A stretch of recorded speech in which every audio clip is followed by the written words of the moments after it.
भगवत्पादाचार्यगुरुभ्यो नमः। सृष्टिस्थित्यप्ययेहा निहति दृशितमो बन्धमोक्षाश्च यस्मात् अस्य श्रीब्रह्मरुद्रप्रभृतिसुरनरद्वीषशत्रुवात्मकस्य विष्णोर्व्यस्ताः समस्ताः सकलगुणनिधिः सर्वदोषो व्यपेतः पूर्णानन्दाव्ययो यो गुरुरपि परमश्चिन्तयेतं महान्तम् जन्माद्यस्य यतोऽन्वयादितरतश्चार्तेष्वभिज्ञस्वराट् तेने ब्रह्महृदाय आदिकवये मुह्यन्ति यं सूरयः तेजो वारिमृदां यथा विनिमयो यत्र त्रिसर्गो मृषा धाम्ना स्वेन सदा निरस्तकुहकं सत्यं परं धीमहि धर्मप्रोज्झितकैतवोऽत्र परमो निर्मत्सराणां सतां वेद्यं वास्तवमत्र वस्तु शिवदं तापत्रयोन्मूलनम् श्रीमद्भागवते महामुनिकृते किं वा परैरीश्वरः सत्योरुध्यवरुध्यतेऽत्र कृतिभिः शुश्रूषुभिस्तक्षणा निगमकल्पतरोर्गलितं फलं शुकमुखादमृतद्रवसंयुतम् पिबत भागवतं रसमालयं मुहुरहो रसिकाः भुवि भावुकाः यं प्रौरजन्तमनुपेतमपेतकृत्यं द्वैपायनो विरहकातर आजुहाव पुत्रेति तन्मयतया तरवोऽपि नेदुः तं सर्वभूतहृदयं मुनिमानतोऽस्मि। वक्रतुण्डमहाकाय कोटिसूर्यसमप्रभ निर्विघ्नं कुरु मे देव सर्वकार्येषु सर्वदा आनन्दतीर्थोपदिष्टो निधिर्नारायणव्ययः प्रदर्शितो येन सम्यक् जयतीर्थं तमाश्रये श्रीमतो राघवेन्द्रस्य नमामि पदपङ्कजे कामिताशेषकल्याणललना कल्पपादकौ आपादमौलिपर्यन्तं गुरूणामाकृतिं स्मरेत् तेन विघ्नाः प्रणश्यन्ति सिद्ध्यन्ति च मनोरथाः। श्रीगुरुभ्यो नमः। राज उवाच देवासुरगणां सर्गो नागानां मृगपक्षिणां सामासिकस्त्वया प्रोक्तो यस्तु स्वायंभुवेन्तरे। श्रीगुरुभ्यो नमः। ಶ್ರೀಮದ್ಭಾಗವತದ 6ನೇ ಸ್ಕಂದದಲ್ಲಿ ನಾಮಸ್ಮರಣೆಯ ಮಹತ್ವವನ್ನು ಅಜಾಮಿಲನ ಕಥೆಯ ಮೂಲಕ ಶುಕಾಚಾರ್ಯರು ನಿರೂಪಣೆಯನ್ನು ಮಾಡುತ್ತಾರೆ. ಸಾಂಕೇತ್ಯಂ ಪಾರಿಹಾಸ್ಯಂ ವಾ ಸ್ತೋಭಂ ಹೇಲನಮೇವ ವಾ ವೈಕುಂಠ ನಾಮಗ್ರಹಣಂ ಅಶೇಷ ಅಗಹರಂ ವಿದುಹು. ಮಕ್ಕಳಿಗೆ ದೇವರ ಹೆಸರನ್ನ ಇಟ್ಟು ಆ ನಿಮಿತ್ತದಿಂದಾದರೂ ಸ್ಮರಣೆ ಮಾಡಿ, ಅಥವಾ ಬೈತಾದರೂ ಸ್ಮರಣೆ ಮಾಡಿ, ಅಥವಾ ಯಾರನ್ನೋ ಏನೋ ಅನ್ನತಾದರೂ ಸ್ಮರಣೆ ಮಾಡಿ, ಯಾವುದೇ ವಿಧದಿಂದಲೂ ಭಗವಂತನ ನಾಮಸ್ಮರಣೆ ಮಾಡಿ ಪರಮಾತ್ಮ ಉದ್ಧಾರ ಮಾಡ್ತಾನೆ. ಯಾಕಂದ್ರೆ ಭಗವಂತನ ನಾಮಸ್ಮರಣೆ ಎಲ್ಲರೂ ಭಕ್ತಿಯಿಂದ ಮಾಡ್ತಾರಂತಿಲ್ಲ.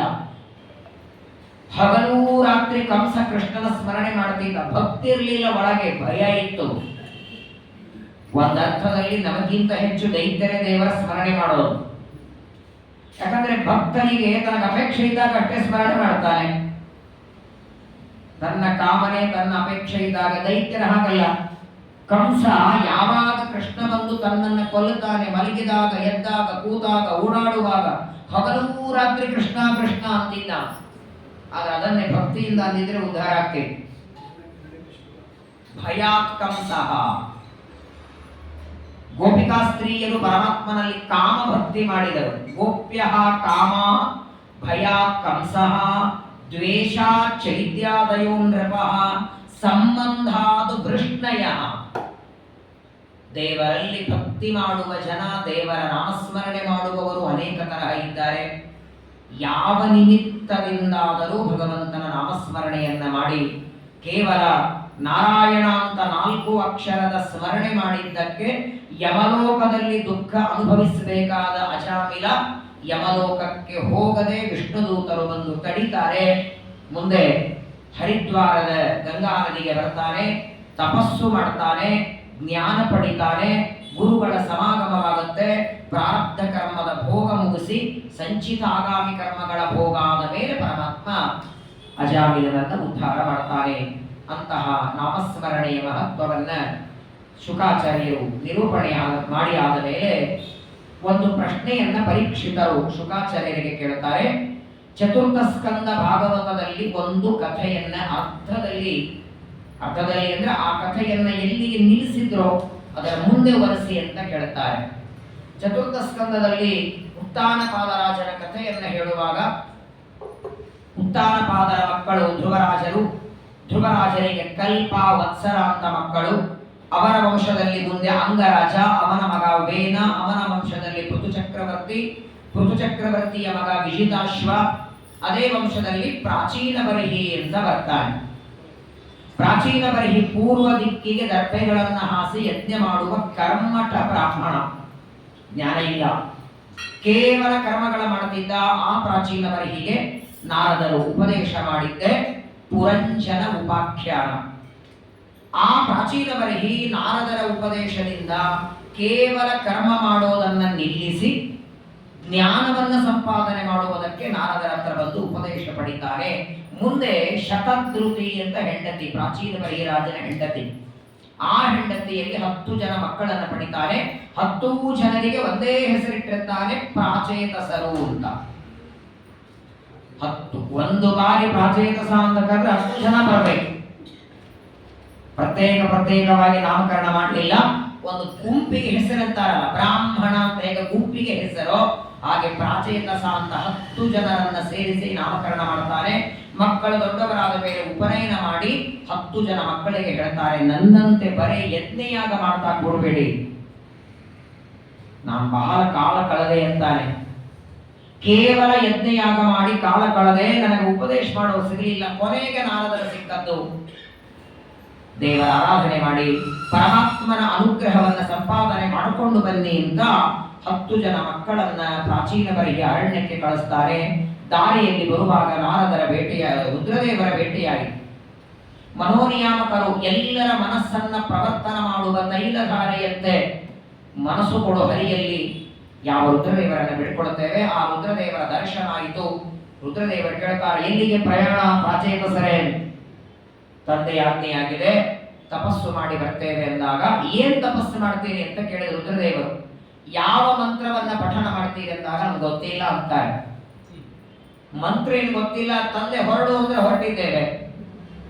ಸರಿ, ನಿಮಗೊಂದು ಮಂತ್ರವನ್ನು ನಾನು ಹೇಳ್ತೇನೆ, ಕೂತ್ಕೊಳ್ಳಿ ಅಂತ ರುದ್ರದೇವರು ಆ 10 ಜನ ಪ್ರಾಚೇತಸರಿಗೆ ರುದ್ರಗೀತದ ಉಪದೇಶ ಮಾಡ್ತಾರೆ. ಈ ಮಂತ್ರವನ್ನ ನಿತ್ಯದಲ್ಲಿ ಪಠಣ ಮಾಡಿ. ಸರಿ ಅಂತ ಪ್ರಾಚೇತಸರು ಸಮುದ್ರಕ್ಕೆ ಬಂದು ಸಮುದ್ರದ ಮಧ್ಯದಲ್ಲಿ ಸೊಂಟದಷ್ಟು ನೀರಿನೊಳಗೆ ರುದ್ರದೇವರು ಉಪದೇಶ ಮಾಡಿದ ಆ ರುದ್ರಗೀತೆಯನ್ನ ಪಾರಾಯಣ ಮಾಡ್ತಾ ಮಾಡ್ತಾ ತಪಸ್ಸು ಮಾಡ್ತಾ ಕೂತಿದ್ದಾರೆ. ಎಷ್ಟು ವರ್ಷ ಮಾಡಿದ್ರು ತಪಸ್ಸು? 2 ವರ್ಷ, 3 ವರ್ಷ, 5 ವರ್ಷ, 10 ವರ್ಷ ಅಲ್ಲ. ಅವರು ತಪಸ್ಸು ಮಾಡ್ತಾ ಕಣ್ಣು ಮುಚ್ಚಿದ್ದಾರೆ. ಅವರು ಸಮುದ್ರಕ್ಕೆ ಬರುವಾಗ ಎಲ್ಲಿ ಏನೂ ಇರಲಿಲ್ಲ, ಎಲ್ಲಿ ನೋಡಿದಲ್ಲಿ ಒಣ ಖಾಲಿ ಜಾಗ ಇತ್ತು. ಇವರು ಬಂದು ತಪಸ್ಸು ಮಾಡೋದ್ರೊಳಗೆ ಎಲ್ಲ ಕಡೆಗೆ ಗಿಡ ಮರಗಳು ಬೆಳೆದಿವೆ. ಇದಕ್ಕೆ ಸಮಾಧಿ ಅಂತ ಕರೀತಾರೆ. ಸಮಾಧಿಯಲ್ಲಿದ್ದವರಿಗೆ ಹಸಿವೆ ನಿರಡಿಕೆಗಳಾಗೋದಿಲ್ಲ, ಬೇಸರಿಕೆ ಇಲ್ಲ, ಮೈ ಹೊಲಸಿಲ್ಲ. ಅವರು ಸ್ನಾನ ಸಂಧ್ಯಾ ವಂದನೆ ಮಾಡದಿದ್ದ ಮಾತ್ರಕ್ಕೆ ಅವರಿಗೆ ದೋಷವೂ ಬರಲ್ಲ. ಗೀತೆಯಲ್ಲಿ ಕೃಷ್ಣ ಹೇಳ್ತಾರೆ, ಯಸ್ತ್ವಾತ್ಮರತಿರೇವ ಸ್ಯಾದ್ ಆತ್ಮ ತೃಪ್ತಶ್ಚ ಮಾನವಃ ಆತ್ಮನ್ನೇವ ಚ ಸಂತುಷ್ಟಃ ತಸ್ಯ ಕಾರ್ಯಂ ನ ವಿದ್ಯತೆ. 3ನೇ ಅಧ್ಯಾಯ 17ನೇ ಶ್ಲೋಕದಲ್ಲಿ ಹೇಳ್ತಾನೆ. ಅದು ಸಮಾಧಿನೇ ಆಗಿರತ್ತೆ. ಭಗವಂತನ ದರ್ಶನ ಮಾಡ್ತಾ ಹೊರಗಿನ ಜಗತ್ತು ಮರೆತು ಬಿಟ್ಟಿರ್ತಾರೆ. ಕೊನೆಗೇನಾಯ್ತಂದ್ರೆ, ಪ್ರಾಚೀನ ಬಲಿರಾಜನ 10 ಜನ ಮಕ್ಕಳು ತಪಸ್ಸು ಮಾಡಿ ಯಾವತ್ತು ಕಣ್ಣು ತೆಗಿತಾರೆ, ನೋಡುತ್ತಾರೆ, ಎಲ್ಲಿ ನೋಡಿದಲ್ಲಿ ಗಿಡ ಮರಗಳು, ಆಕಾಶದ ಎತ್ತರಕ್ಕೆ ಮರಗಳು ಬೆಳೆದಿವೆ. ತಪಸ್ಸು ಮಾಡಿ ಸಮುದ್ರದಿಂದ ಆಚೆ ಬಂದ್ರು, ತಮ್ಮ ಮನೆಗೆ ಹೊರಡಬೇಕು ಅಂದ್ರೆ ದಾರಿ ಕಾಣಲಿಲ್ಲ ಅವರಿಗೆ. 10 ಜನ ಮಾತಾಡ್ಕೋತಾರೆ, ನಾವು ತಪಸ್ಸಿಗೆ ಬರುವಾಗ ಏನೂ ಇರಲಿಲ್ಲ ಇಲ್ಲಿ. 15 ದಿನ ಬೆಂಗಳೂರಿಂದ ಬೇರೆ ಊರಿಗೆ ಹೋಗಿ ಬಂದು ನೋಡಿ, ಎಲ್ಲಿ ತಿಪ್ಪಿರತ್ತೋ ಬಿಲ್ಡಿಂಗ್ ಎಬ್ಬಿಸ್ಬಿಟ್ಟಿರ್ತಾರೆ. ಯಾವ್ದನ್ನ ನೀವು ಅಯ್ಯೋ ಇಲ್ಲೇ ನಮ್ಮ ಮನೆ ಇತ್ತಲ್ಲ, ನನ್ನ ಕೆಡಿಯೋ ಅಪಾರ್ಟ್ಮೆಂಟ್ ಕಟ್ಟಿ ನಿಮ್ಗೊಂದು ಮನೆ ಕೊಟ್ಬಿಟ್ಟಿರ್ತಾರೆ ಅಲ್ಲೇ. ಯಾವ ದಿನ ಬೆಂಗಳೂರಲ್ಲಿ ಏನ್ ಚೇಂಜ್ ಆಗತ್ತೆ, ಇದೇ ರೋಡು ಇವತ್ತು ನಾನು ಹೋಗಿದ್ದೇನೆ, ನಾಳೆ ಬರೋದ್ರಲ್ಲಿ ತೆಗೆ ಹಾಕಿಟ್ಟಿರ್ತಾರೆ. ಇಷ್ಟು ವ್ಯತ್ಯಾಸ ಬೆಂಗಳೂರಲ್ಲಿ ಆಗ್ಬೇಕಾದ್ರೆ ಅಲ್ಲಂತೂ ಸಾವಿರಾರು ವರ್ಷ ತಪಸ್ಸಿಗೆ ಹೋಗಿದ್ದಾರೆ. ತಿರುಗಿ ಬರೋದಕ್ಕೆ ದಾರಿ ಕಾಣಲಿಲ್ಲ, ಎಲ್ಲಿ ನೋಡಿದಲ್ಲಿ ಗಿಡ ಮರಗಳು ಬೆಳೆದಿವೆ. 10 ಜನ ವಿಚಾರ ಮಾಡ್ತಾರೆ, ಮನೆಗೆ ಹೋಗೋದು ಹೇಗೀಗ? ಆಗ ಹೇಗೋ ತಪಸ್ಸಂತೂ ಮಾಡಿದ್ರಲ್ಲ, ತಪಸ್ಸು ಮಾಡಿ ತಾವು ಸಂಪಾದನೆ ಮಾಡಿದ ಪುಣ್ಯದಿಂದ ಕಣ್ಣಿನಿಂದ ಅಗ್ನಿಯನ್ನ ಸೃಷ್ಟಿ ಮಾಡಿ ಗಿಡಗಳನ್ನು ಸುಡ್ಲಿಕ್ಕೆ ಶುರು ಮಾಡಬೇಕು. ಎಲ್ಲ ಗಿಡಗಳಿಗೆ ದಗದಗ ಬೆಂಕಿ ಹತ್ತಬೇಕು. ಆ ಗಿಡಗಳನ್ನೆಲ್ಲ ಸುಟ್ಟು ಬೂದಿ ಮಾಡಿ ತಮ್ಮ ಮನೆಗೆ ದಾರಿ ಮಾಡ್ಕೊಳ್ಬೇಕು ಅಂತ 10 ಜನ ತಪಸ್ಸು ಮಾಡೋದು ದೊಡ್ಡದಲ್ಲ, ತಪಸ್ಸು ಮಾಡಿ ಗಳಿಸಿದ ಪುಣ್ಯವನ್ನ ಎಲ್ಲಿ ಖರ್ಚು ಮಾಡಬೇಕನ್ನೋ ದೊಡ್ಡದು. ಕೆಲವರು ತಲೆಯೂರಿ ತಪಗೈದು ಪುಣ್ಯವ ಗಳಿಸಿದ್ದರೇನೂ ಫಲವಿಲ್ಲ, ಜ್ವಲಿಸುವ ಕೋಪ ಇದೆ. ಕೋಪದಿಂದ ಜ್ವಲಿಸುವಂತೆ, ಇನ್ನೊಬ್ಬರನ್ನ ಸುಡುವಂತೆ, ಇನ್ನೊಬ್ಬರಿಗೆ ಅನುಕೂಲವಾಗದೇ ಇರುವ ರೀತಿಯಲ್ಲಿ ತಪಸ್ಸನ್ನು ಬೆಳೆಸ್ಕೊಳ್ಳುತ್ತಾರೆ. 10 ಜನ ಪ್ರಾಚೇತಸರು ಕಣ್ಣಿನಿಂದ ಅಗ್ನಿಯನ್ನ ಸೃಷ್ಟಿ ಮಾಡಿ ಯಾವಾಗ ಗಿಡಗಳನ್ನು ಸುಡೋದಕ್ಕೆ ಶುರು ಮಾಡ್ತಾರೆ, ಆ ಎಲ್ಲ ವನಸ್ಪತಿಗಳಿಗೆ ಅಭಿಮಾನಿಯಾದ ಚಂದ್ರ ಕೆಳಗೆ ಬರ್ತಾನೆ. ಚಂದ್ರ ಬಂದು 10 ಜನರಿಗೆ ಪ್ರಾರ್ಥನೆ ಮಾಡ್ತಾನೆ, ಗಿಡಗಳನ್ನು ಸುಡಬೇಡಿ. ಏನಿವತ್ತು ಸಕಾಲದಲ್ಲಿ ಮಳೆ ಬೆಳೆ ಏನೋ ಬೆಂಗಳೂರು ಯಾಕೆ ಇಷ್ಟು ತಪ್ಪಿದೆ ಅಂದ್ರೆ 100,000 ಗಿಡಗಳಿವೆ. ಇನ್ನು ವೃಕ್ಷೋ ಜೀವತಿ, ವೃಕ್ಷೋ ಜೀವಸ್ಯ ಜೀವನಂ. 100,000 ಜನರಿಗೆ ನೆರಳು ಹಣ್ಣು ಕೊಡೋದರ ಜೊತೆಗೆ ಸುಖವಾಗಿ ಅನೇಕ ಗಿಡಗಳು ಉತ್ತಮವಾದ ಗಾಳಿಯನ್ನ ಬೀಸೋದರ ಜೊತೆಗೆ ಆಕ್ಸಿಜನ್ ಕೊಡ್ತವೆ ಕೆಲವು ಗಿಡಗಳು. ಏನೇನಿಲ್ಲ ಗಿಡಗಳಲ್ಲಿ 90% ಮನುಷ್ಯನ ಬದುಕಿಗೆ ಕಾರಣವಾದಂತೆ ಗಿಡಮರಗಳು. ಅಷ್ಟಕ್ಕೂ ನೀವು ಮನೆಗೆ ಹೋಗೋದಕ್ಕೆ ದಾರಿ ಕಾಣುತ್ತಿಲ್ಲ ಅಂತ ಗಿಡಗಳನ್ನು ಸುಡೋದು ಯಾವ ಲೆಕ್ಕ ಇದು?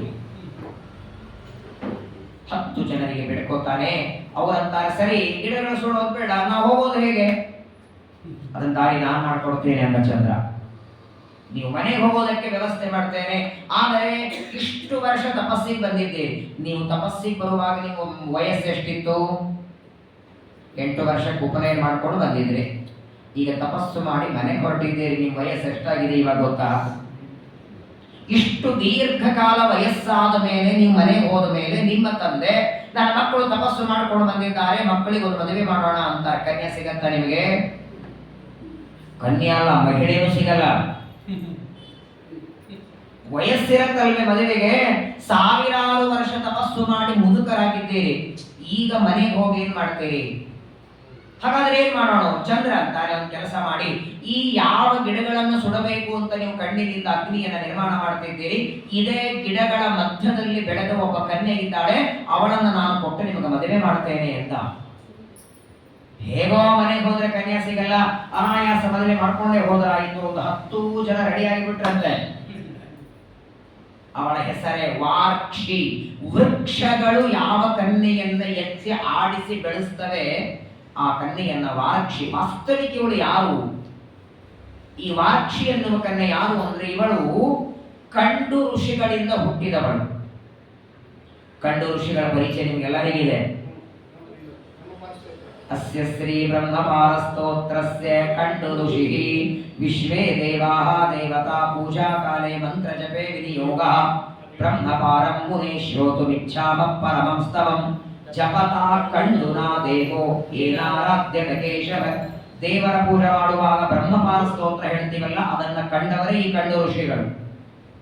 ಒಂದು ಬಾರಿ ಏನಾಗಿತ್ತು, ಈ ಅರಣ್ಯದಲ್ಲಿ ಆ ಕಂಡು ಋಷಿಗಳು ಬಂದ್ರಂತೆ. ದೇವಲೋಕದಿಂದ ಪ್ರಿಂಲೋಚ ಅಪ್ಸರೆ, ಊರ್ವಶಿ ಅಲ್ಲ, ಮೇನಕ ಅಲ್ಲ, ರಂಭ ಅಲ್ಲ, ಮೂರು ಮಂದಿ ಹೆಸರು ಚೆನ್ನಾಗಿ ಗೊತ್ತಿದೆ. ಪ್ರಿಂಲೋಚ ಅನ್ನೋ ಅಪ್ಸರೆ ದೇವಲೋಕದಿಂದ ಬರ್ತಾಳೆ. ಆ ಪ್ರಿಂಲೋಚ ಎಂಬ ಅಪ್ಸರೆಯನ್ನ ಕಂಡು ಋಷಿಗಳು ವಿವಾಹ ಮಾಡಿಕೊಳ್ಳುತ್ತಾರೆ. ಅವರಿಬ್ಬರ ಮಧ್ಯದಲ್ಲಿ ಒಂದು ಹೆಣ್ಣು ಮಗು ಹುಟ್ಟಿದಾಗ ಋಷಿಗಳಂತಾರೆ, ನಾನ್ ತಪಸ್ಸಿಗೆ ಹೋಗಬೇಕು, ಮಗು ಸಾಕ್ಲಿಕ್ಕೆ ನನಗಾಗಲ್ಲ. ಅವಳಂತಾಳೆ, ನಾನು ಸ್ವರ್ಗದಿಂದ ಬಂದಿದ್ದೇನೆ, ಮಗುವನ್ನು ತಗೊಂಡು ಸ್ವರ್ಗಕ್ಕೆ ಹೋಗುವಾಗಿಲ್ಲ, ಹಾಗಾಗಿ ತಂದೆನೂ ಬೇಡ ತಾಯಿನೂ ಬೇಡ ಅಂತ ಹುಟ್ಟಿದ ಮಗುವನ್ನು ಬಿಟ್ಟು ಹೋಗಿಬಿಟ್ರೆ. ಕಂಡು ಋಷಿಗಳು ಸಾಕಲಿಲ್ಲ, ಪ್ರಂಲೋಚ ಅನ್ನೋ ಅಪ್ಸರೆ ಸಾಕಲಿಲ್ಲ. ಆ ಹುಟ್ಟಿದ ಮಗು ಅಳತಾ ಇರುವಾಗ ಗಿಡ ಮರಗಳು ಎತ್ತಿ ಅವಳನ್ನೇ ಬೆಳೆಸ್ತವೆ. ಶ್ರೀಮದಾಚಾರ್ಯದಕ್ಕೆ ಹೇಳ್ತಾರೆ, ಗಿಡ ಮರಗಳಿಗೆ ಮೋಕ್ಷ ಉಂಟು ಅಂತ ಹೇಳಿದವರು ನಮ್ಮ ಆಚಾರ ಒಬ್ಬರೇ. ಗಿಡ ಮರಗಳಲ್ಲಿ ಜೀವ ಉಂಟು, ಅವುಗಳಿಗೆ ಸುಖ ದುಃಖ ಇದೆ. ಅಳುವ ಮಗುವನ್ನ ನೋಡಿ ತಂದೆ ತಾಯಿ ಇಬ್ರು ಬಿಟ್ಟು ಹೋಗಿದ್ದಾರೆ, ಇದು ಅನಾಥ ಮಗು ಅಂತ ಎಲ್ಲ ಮರಗಳು ಎತ್ತಿ ಆಡಿಸಿ ಅದಕ್ಕೆ ಆಹಾರವನ್ನು ತಿನ್ನಿಸಿ ದೊಡ್ಡವರಾಗಿ ಮಾಡಿ ಆ ಗಿಡಗಳ ಮಧ್ಯದಲ್ಲಿ ಬಂದದ್ದರಿಂದ ವಾಕ್ಷಿ. ಆದ್ರೆ ಇವಳಿಗೆ ಮೊದಲು ಇದರ ಹೆಸರಿದ್ದದ್ದು ಮಾರೀಷ. ತಂದೆ ಕಂಡು ಋಷಿ, ತಾಯಿ ಪ್ರಂಲೋಚ, ಮೊದಲಿದ್ದ ಹೆಸರು ಮಾರೀಷ. ಗಿಡಗಳ ಮಧ್ಯದಲ್ಲಿ ಬೆಳೆದದ್ದರಿಂದ ವಾರ್ಕ್ಷಿ ಅಂತ ಹೆಸರು. ಆ ಕನ್ಯೆಯನ್ನು ನಿಮಗೆ ವಿವಾಹ ಮಾಡಿಕೊಡ್ತೇನೆ ಎಂದಾಗ ಆಗಲಿ ಅಂತ ಒಪ್ಕೊಳ್ತಾರೆ. ಹಾಗಾದ್ರೆ ಕನ್ಯೆಯರು, ಆ ವೃಕ್ಷಗಳು ಆಡಿಸಿದ ಕನ್ಯೆ ಅಂದ್ರೆ ವೃಕ್ಷರಿಗೆ ಕನ್ಯೆ ಏನಾಗಬೇಕು? ಮಗಳಾಗಬೇಕು. ಆ ವೃಕ್ಷಗಳು ಈ 10 ಜನ ಪ್ರಾಚೇತಸರಿಗೆ ಏನಾದರು? ಸುಲ್ತಾನ ಮಾವಂದ್ರನ್ ಯಾರಾದರು ಸಂಬಂಧ ಮಾಡಿಸ್ಬಿಟ್ಟ ಚಂದ್ರ. ಹೆಣ್ಣು ಕೊಟ್ಟ ಮಾವ ಅಂದ್ರೆ ಯಾರಾದ್ರೂ ಬೆಂಕಿ ಹಚ್ಚಿದಾರ? ಹಾಗಾಗಿ ಎಲ್ಲ ಗಿಡ ಮರಗಳು ನೀವು ಮಾಡ್ಕೊಳ್ಳೋ ಕನ್ಯೆಯನ್ನು ಎತ್ತಿ ಆಡಿಸಿದ್ದಾರೆ ಎಂದ ಕ್ಷಣ ಅವತ್ತಿನಿಂದ ಸುಡೋದನ್ನ ನಿಲ್ಲಿಸಿ ವಾರ್ಕ್ಷಿ ಅನ್ನುವ ಕನ್ಯೆಯನ್ನ ವಿವಾಹ ಮಾಡಿಕೊಂಡು 10 ಜನ. ನೋಡಿ, ಪಾಂಡವರು ದ್ರೌಪದಿಯನ್ನ 5 ಜನ ಒಬ್ಬ ಕನ್ಯೆಯನ್ನ, ಈಗ 10 ಜನ ಒಬ್ಬ ಕನ್ಯೆಯನ್ನ ಮಾಡಿಕೊಂಡದ್ದು. ಪ್ರಾಚೀನ ಮರಿರಾಜನ 10 ಜನ ಮಕ್ಕಳು ಪ್ರಾಚೇತಸರು ವಾರ್ಕ್ಷಿ ಅನ್ನುವ ಕನ್ಯೆಯನ್ನ ವಿವಾಹ ಮಾಡಿಕೊಳ್ತಾರೆ. ಆ ವಾರ್ಕ್ಷಿಯಲ್ಲಿ 10 ಜನ ಪ್ರಾಚೇತಸರಿಂದ ಒಬ್ಬ ಮಗ ಹುಟ್ಟುತ್ತಾರೆ. ಯಾರವನು ಮಗ ಅಂದ್ರೆ, ಹಿಂದೆ ರುದ್ರದೇವರನ್ನ ಅವಮಾನ ಮಾಡಿ ರುದ್ರದೇವರನ್ನ ನಿಂದೆ ಮಾಡಿ ಸ್ವಂತ ಮಗಳ ಮರಣಕ್ಕೆ ಕಾರಣನಾದ ಆ ದಕ್ಷನೇ ಮತ್ತೆ ಹುಟ್ಟಿ ಬಂದ. 2ನೇ ಜನ್ಮ ಅವನು. ದಕ್ಷ ಪ್ರಜಾಪತಿ ನಮ್ಮೆಲ್ಲರ ಕೈಗೆ ಅಭಿಮಾನಿ ದೇವತೆ. ದೇವತೆಗಳಿಗೆ ಅಂಶಗಳಿರತ್ತೆ, ಒಂದೇ ಕಾಲಕ್ಕೆ 2 ರೂಪದಿಂದ ಬರಬಹುದವು. ರುದ್ರದೇವರು ಅಶ್ವತ್ಥಾಮರಾಗಿ ಬಂದಿದ್ರು, ಶುಕಾಚಾರ್ಯರಾಗೂ ಇದ್ರು, ದುರ್ವಾಸರಾಗೂ ಇದ್ರು. ದೇವತೆಗಳು ಸಾಂಶರು, 1 ಅಂಶದಿಂದ 2 ಅಂಶದಿಂದ ಭೂಮಿಗೆ ಬರಬಹುದು. ಒಂದು ಈಗಾಗಲೇ ದಕ್ಷ ಪ್ರಜಾಪತಿ ಅಂತ ಬ್ರಹ್ಮದೇವರ ಹೆಬ್ಬಟ್ಟಿನಿಂದ ಹುಟ್ಟಿದ, ಈಗ 2ನೇ ಬಾರಿ ಅವನೇ ಮತ್ತೆ ಹುಟ್ಟಿ ಬರ್ತಾನೆ. ಆ 10 ಜನ ಪ್ರಾಚೇತಸರು ಅವನಿಗೆ ದಕ್ಷ ಅಂತ ಹೆಸರಿಟ್ಟರು. ಪ್ರಾಚೇತಸರಿಂದ ಆ ಕನ್ಯೆಯಲ್ಲಿ ಹುಟ್ಟಿದಂತಹ ಯಾವ ವಾರ್ಕ್ಷಿಯಲ್ಲಿ ಹುಟ್ಟಿದವನಿಗೆ ದಕ್ಷ. ಆದರೆ ಹಿಂದಿನವನು ದಕ್ಷ, ಇವನು ದಕ್ಷ ಅಂತ ಗೊಂದಲ ಆಗೋದು ಬೇಡ ಅಂತ ಆ ದಕ್ಷನ ಹೆಸರ ಜೊತೆಗೆ ತಮ್ಮ ಹೆಸರು ಸೇರಿಸಿಬಿಟ್ರು. ಇವನು ಪ್ರಾಚೇತಸ ದಕ್ಷನಾದ. ಅವನು ಕೇವಲ ದಕ್ಷ. ಬ್ರಹ್ಮದೇವರ ಹೆಬ್ಬಟ್ಟಿನಿಂದ ಹುಟ್ಟಿದ ರುದ್ರದೇವರ ಮಾವ ದಕ್ಷ ಪ್ರಜಾಪತಿ. ಇವರು ಮಾತ್ರ ಪ್ರಾಚೇತಸ ದಕ್ಷರು ಅಂತಾಗ್ತಾರೆ. 10 ಜನ ಪ್ರಾಚೇತಸರು ಮಗನಿಗೆ ಉಪನಯನವನ್ನ ಮಾಡಿ, ಮಗನಿಗೂ ಅದೇ ಹೇಳ್ತಾರೆ, ನಮ್ಮಪ್ಪ ನಮಗೆ ಅರಣ್ಯಕ್ಕೆ ತಪಸ್ಸಿಗೆ ಕಳಿಸಿದ್ರು, ಹಾಗೆ ನೀನು ತಪಸ್ಸು ಮಾಡಿಕೊಂಡು ಅರಣ್ಯಕ್ಕೆ ಹೋಗಿ ಬಾ ಅಂತ 10 ಜನ ಪ್ರಾಚೇತಸರು ಮಗನಾದಂತಹ ಪ್ರಾಚೇತಸ ದಕ್ಷನಿಗೆ ಕಳಿಸ್ತಾರೆ. ಅವನು ತಂದೆಯ ದಾರಿಯಂತೆ ಅರಣ್ಯಕ್ಕೆ ಬರ್ತಾನೆ. ಅಲ್ಲಿ ಬಂದು ಭಗವಂತನನ್ನ ಸ್ತೋತ್ರ ಮಾಡ್ತಾನೆ. ಆದರೆ ವಿಶಿಷ್ಟ ಏನಾಯಿತಂದ್ರೆ, ಆ 10 ಜನ ಪ್ರಾಚೀನ ಬರಿಹಿಯ ಮಕ್ಕಳು ಪ್ರಾಚೇತಸರು ತಪಸ್ಸು ಮಾಡಿದ್ರೆ ದೇವರೇನು ಪ್ರತ್ಯಕ್ಷ ಆಗಿರಲಿಲ್ಲ. ರುದ್ರದೇವರು ಉಪದೇಶ ಮಾಡಿದ ರುದ್ರಗೀತೆಯಿಂದ ಸ್ತೋತ್ರ ಮಾಡಿದರು, ತಪಸ್ಸು ಮಾಡಿದರು, ಮುಗಿಸ್ಕೊಂಡ್ರು. ವಾರ್ಕ್ಷಿ ಅನ್ನೋ ಕನ್ಯೆಯನ್ನು ವಿವಾಹ ಮಾಡಿಕೊಂಡು ಬಂದರು. ಮುಂದೆ ಅವರಿಗೆ ಮಗ ಹುಡ್ತಾನೆ, ಪ್ರಾಚೇತಸ ದಕ್ಷ. ಇವನು ಪರಮಾತ್ಮನನ್ನ ಸ್ತೋತ್ರ ಮಾಡ್ತಾನೆ. ಈ ಸ್ತೋತ್ರದ ಹೆಸರೇನು? ಹಂಸಗುಹ್ಯ ಸ್ತೋತ್ರ. ಈ ಸ್ತೋತ್ರನೇ 4 ದಿನ ಹೇಳಬಹುದು. ಪ್ರಾಚೇತಸ ದಕ್ಷ ದೇವರನ್ನ ಸ್ತೋತ್ರ ಮಾಡಿದ ರೀತಿ ಒಂದು ಅಧ್ಯಾಯ ತುಂಬಾ ಚೆನ್ನಾಗಿದೆ. ಕೇವಲ ಒಂದು ಶ್ಲೋಕ ನಾನು ಓದಿಬಿಡುತ್ತೇನೆ. ನಮಃಪರಾಯಾವಿತಾನುಭೂತರೇ ಗುಣತ್ರಯಾಭಾಸ ನಿಮಿತ್ತ ಬಂಧವೇ ಅದೃಷ್ಟಧಾಮ್ನೇ ಗುಣತತ್ವ ಬುದ್ಧಿವಿ ನಿವೃತ್ತಮಾನಾವದಯೇ ಸ್ವಯಂಭುವೇ. ಪರಮಾತ್ಮನನ್ನ ಪ್ರಾರ್ಥನೆ ಮಾಡ್ತಾರೆ. ಅನಂತವಾದ ಜ್ಞಾನ, ಅನಂತವಾದ ಆನಂದ, ಅನಂತವಾದ ತೇಜಸ್ಸು, ಪರಾಕ್ರಮ, ಸತ್ಯಜ್ಞಾನ ಅನಂತಂ ಬ್ರಹ್ಮ ಅಂತ ಉಪನಿಷತ್ತು ಹೇಳುವಂತೆ ಜ್ಞಾನ ಆನಂದಗಳೇ ಸ್ವರೂಪವಾಗಿ ಉಳ್ಳವನೇ, ಸತ್ವರಜ ತಮೋಗುಣ ರಜೋಗುಣಗಳ ತಮೋಗುಣಗಳ ಸಂಬಂಧ ಇಲ್ಲದವನೇ, ಗುಣತ್ರಯವನ್ನ ಮೀರಿದವನೇ, ಜಗತ್ತಿಗೆ ನಿಮಿತ್ತ ಕಾರಣನಾದವನು, ಅನಂತ ಜೀವರಾಶಿಗಳಿಗೆ ಅನಾದಿ ಕಾಲದಿಂದಲೂ ಅನಿಮಿತ್ತ ಬಂಧುವಾದ ಹೇ ಪರಮಾತ್ಮ, ನಿನಗೆ ನಮಸ್ಕಾರವನ್ನ ಮಾಡ್ತೇನೆ ಅಂತ ಹಂಸಗುಷ್ಯ ಸ್ತೋತ್ರದಿಂದ ಬಹಳ ಸುಂದರವಾಗಿ ಆ ಪ್ರಾಚೇತಸ ದಕ್ಷ ಪರಮಾತ್ಮನನ್ನ ಪ್ರಾರ್ಥನೆ ಮಾಡ್ತಾನೆ. ಇವನು ಮಾಡಿದ ಸ್ತೋತ್ರದಿಂದ ಆಕಾಶದಲ್ಲಿ ದೇವರು ದರ್ಶನ ಕೊಡ್ತಾರೆ. ಪ್ರಾಚೇತಸ ದಕ್ಷನ ತಪಸ್ಸಿಗೆ ಸಂತುಷ್ಟನಾಗಿ ಸಾಕ್ಷಾತ್ ಪರಮಾತ್ಮ ಶಂಖಚಕ್ರ ಗದಾಪದ್ಮ ಧಾರಣ ಮಾಡಿ ಪ್ರತ್ಯಕ್ಷವಾಗಿ ದರ್ಶನ ಕೊಟ್ಟ. ಏನಾದರೂ ವರ ಬೇಡ್ಕೋ ಕೊಡ್ತೇನೆ ಅಂದ್ರು. ದೇವರೇ ಪ್ರತ್ಯಕ್ಷವಾಗಿ ವರವನ್ನ ಬೇಡಿಕೋ ಅಂದಾಗ ಪ್ರಾಚೇತಸ ದಕ್ಷ ಹೇಳ್ತಾನೆ, ಇಡೀ ಪೃಥ್ವಿ ತುಂಬುವಷ್ಟು ನನ್ನ ಮಕ್ಕಳಾಗಬೇಕು, ಆ ವರ ಕೊಡಿ ಅಂತ. ನೀನ್ ಬೇಡಲಿಲ್ಲ. ಎಲ್ಲಿ ನೋಡಿದಲ್ಲಿ ನನ್ನ ಸಂತಾನ ಇರಬೇಕು, ನನ್ನ ಮಕ್ಕಳು, ಮೊಮ್ಮಕ್ಕಳು, ಮರಿಮೊಮ್ಮಕ್ಕಳು ಎಲ್ಲಿ ನೋಡಿದಲ್ಲಿಯೂ ನನ್ನ ಪರಿವಾರ ತುಂಬಿರಬೇಕು, ಅಷ್ಟು ಪರಿವಾರ ಆಗುವಷ್ಟು ಸಂತಾನವನ್ನ ಕೊಡುವಂದಾಗ ತಥಾಸ್ತು ಅಂದುಬಿಟ್ಟ ದೇವರು. ತಪಸ್ಸು ಮುಗಿಸ್ಕೊಂಡು ಮನೆಗೆ ಬರ್ತಾನೆ. 10 ಜನ ಪ್ರಾಚೇತಸರಿಗೆ ಆನಂದ ಆಯಿತು. ಅಂತೂ ಮಗ ತಪಸ್ಸು ಮಾಡಿ ಬಂದಿದ್ದಾನೆ ಅಂತ ಹೇಳಿ ಪಂಚಜನಿ ಎನ್ನುವ ಕನ್ಯೆ ಜೊತೆ ಮದುವೆ ಮಾಡಿಬಿಟ್ರು. ಯಾರ ಮದುವೆ? ಯಾರ್ದು? ಪ್ರಾಚೇತಸ ದಕ್ಷನ ಮದುವೆ. ಪ್ರಾಚೇತಸ ದಕ್ಷ ಪ್ರಾಚೀನ ಬರಿಹಿಯ ಮೊಮ್ಮಗ. ಈ ಪ್ರಾಚೇತಸ ದಕ್ಷ ಪಂಚಜನಿ ಎನ್ನುವ ಕನ್ಯೆಯನ್ನ ವಿವಾಹ ಮಾಡಿಕೊಂಡ. ಮೊದಲಿಗೆ ಅವನಿಗೆ 10,000 ಜನ ಗಂಡು ಮಕ್ಕಳಾಗ್ತಾರೆ.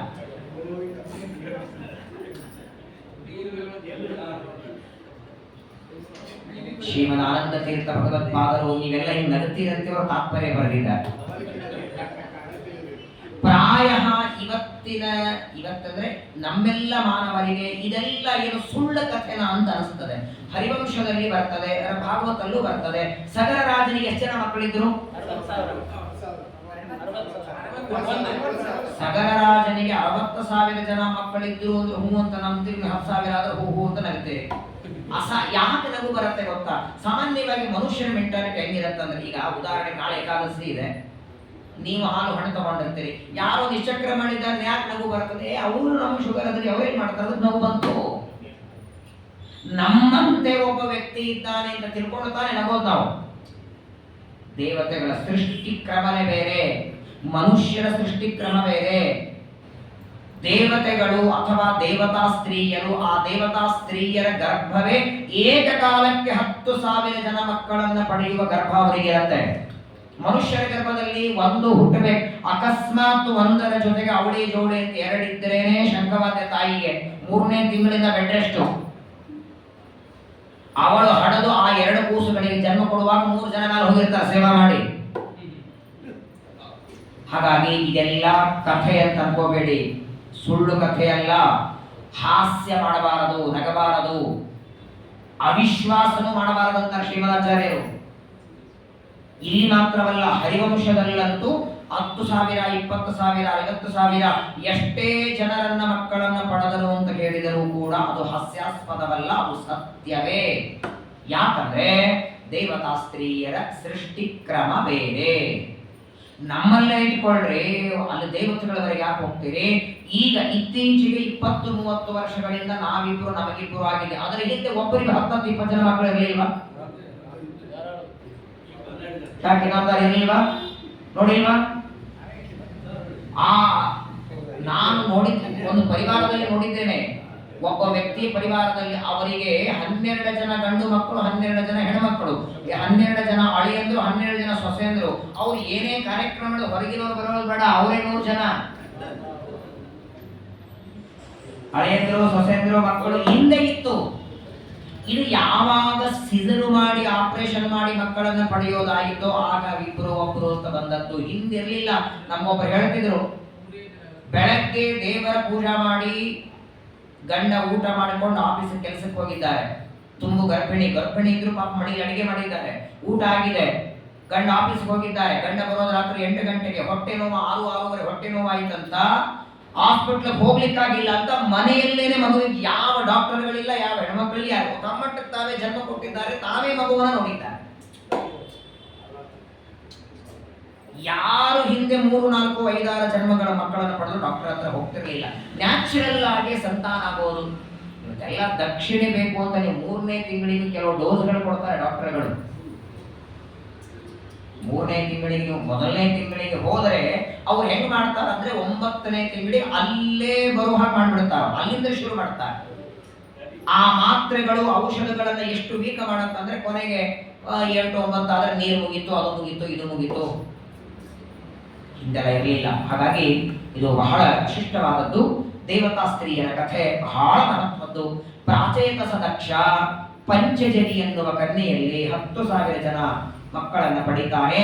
10,000 ಜನ ಮಕ್ಕಳೇನೋ ಆದ್ರೂ ಇವರಿಗೆಲ್ಲ ಹೆಸರೇನಿಡೋದು? ವಿಷ್ಣು ಸಹಸ್ರನಾಮದ ಹೆಸರಿಟ್ಟರು 1000 ಆಯಿತು. ಏನ್ ಮಾಡಿಬಿಟ್ಟ ಅಂದ್ರೆ, ಹೆಂಗೆ ತಮ್ಮ 10 ಜನ ಅಪ್ಪಂದ್ರಿಗೆ ಪ್ರಾಚೇತಸರು ಅಂತ ಒಂದೇ ಹೆಸರಿತ್ತಲ್ಲ, 10,000 ಜನರಿಗೆ ಗುಂಪಿಗೆ ಸೇರಿಬಿಟ್ಟು ಹರಿಯಶ್ವರು ಅಂತ ಹೆಸರಿಟ್ಬಿಟ್ಟ.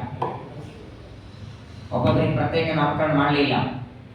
ಏಕಕಾಲಕ್ಕೆ 10,000 ಜನರಿಗೆ ಹರಿಯಶ್ವ ಅಂತ ಹೆಸರಿಟ್ಟ. ಮಕ್ಕಳನ್ನ ಬೆಳೆಸ್ತಾರೆ, ದೊಡ್ಡವರಾದರು, ಉಪನಯನ ಮಾಡಿ. ಅದೇ ಪರಂಪರೆ ಪ್ರಾಚೀನ ಬರಹಿ ತಮ್ಮ ಮಕ್ಕಳಿಗೆ ಹೇಳಿದ್ದು, ಆ ಪ್ರಾಚೇತಸರು ಪ್ರಾಚೇತಸ ದಕ್ಷನಿಗೆ ಹೇಳಿದ್ದು ಅದೇ ಮಾತನ್ನ 10,000 ಜನರಿಗೆ ತಂದೆ ಹೇಳ್ತಾನೆ. ಪ್ರಾಚೇತಸ ದಕ್ಷ, ನಾನು ಸ್ತೋತ್ರ ಮಾಡಿ ಭಗವಂತನ ದರ್ಶನ ಮಾಡಿಕೊಂಡು ನಿಮ್ಮನ್ನ ಮಕ್ಕಳಾಗಿ ಪಡೆದೆ. ಹಾಗೆ ನೀವು ಅರಣ್ಯಕ್ಕೆ ಹೋಗ್ರಿ, ತಪಸ್ಸು ಮಾಡ್ರಿ, ದೇವರು ಪ್ರತ್ಯಕ್ಷ ಆಗಿ ಬಂದ್ರೆ ನಮಗೂ ವಿವಾಹ ಮದುವೆಯಾಗಿ ನಾವು ಮಕ್ಕಳನ್ನು ಪಡಿಬೇಕು, ಪ್ರಜಾ ಸಂತಾನ ಅಭಿವೃದ್ಧಿ ಮಾಡಬೇಕು ಅಂತ ವರಗಳನ್ನ ಬೇಡ್ಕೊಂಡು ಬನ್ನಿ. ಕಳಿಸಿಬಿಟ್ಟ.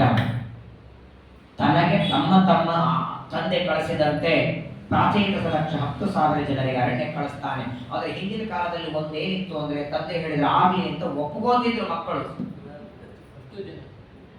ಈ ಅರಣ್ಯಕ್ಕೆ ಹೋಗಿ ನಮ್ಮನ್ನು ತರ್ತಾರೆ ಅಷ್ಟೇ, ಅವ್ರು ಹೋಗಲ್ಲ.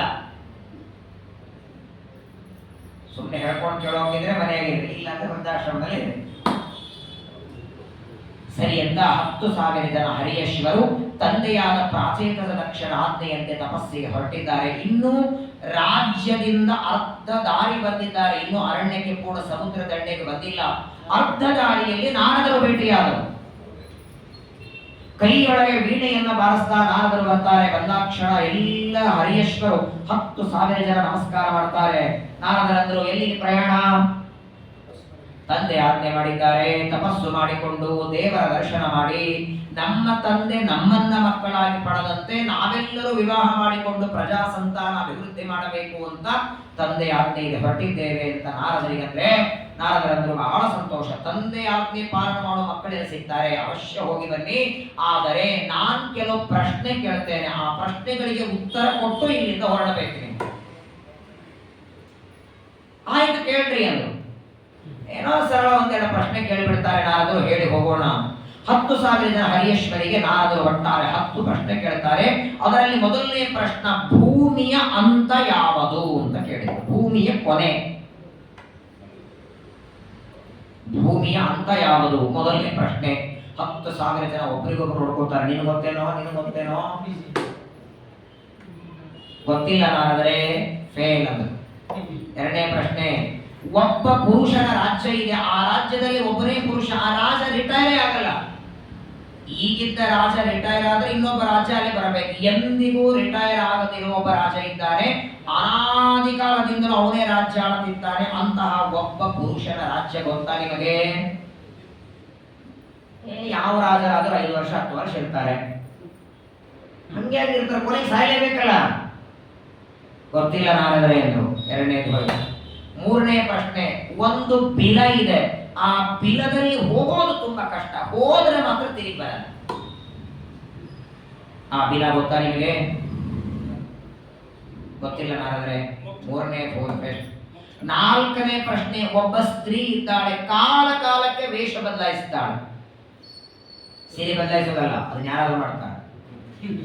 ವೇಷವನ್ನ ಬದಲಾಯಿಸುವಂತಹ ಸ್ತ್ರೀ ಗೊತ್ತಾ ನಿಮಗೆ? ಗೊತ್ತಿಲ್ಲ ಅಂದ್ರು. 5ನೇ ಪ್ರಶ್ನೆ, ಒಬ್ಬ ಪುರುಷ ಇದ್ದಾನೆ, ಕ್ಷಣ ಕ್ಷಣಕ್ಕೂ ಬುದ್ಧಿಯಲ್ಲಿ ಚಂಚಲತೆಯನ್ನು ಪಡಿತಾನೆ. ಆ ಪುರುಷ ಯಾರು ಗೊತ್ತಾ?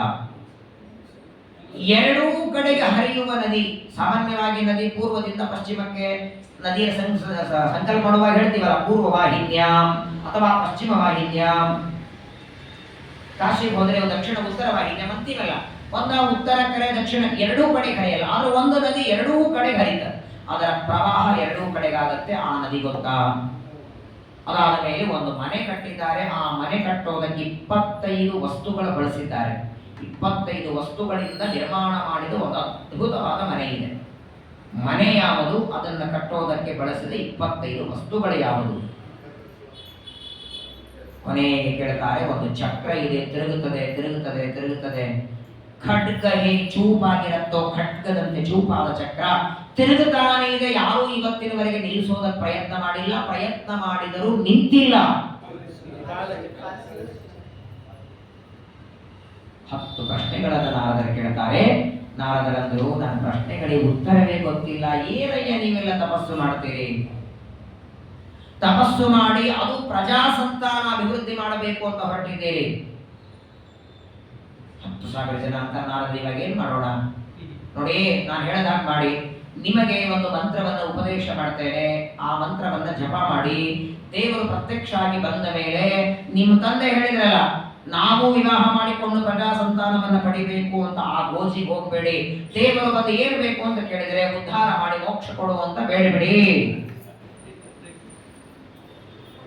ಸರಿ ಅಂತ 10,000 ಜನ ನಾರದರಿಗೆ ನಮಸ್ಕಾರ ಮಾಡ್ತಾರೆ.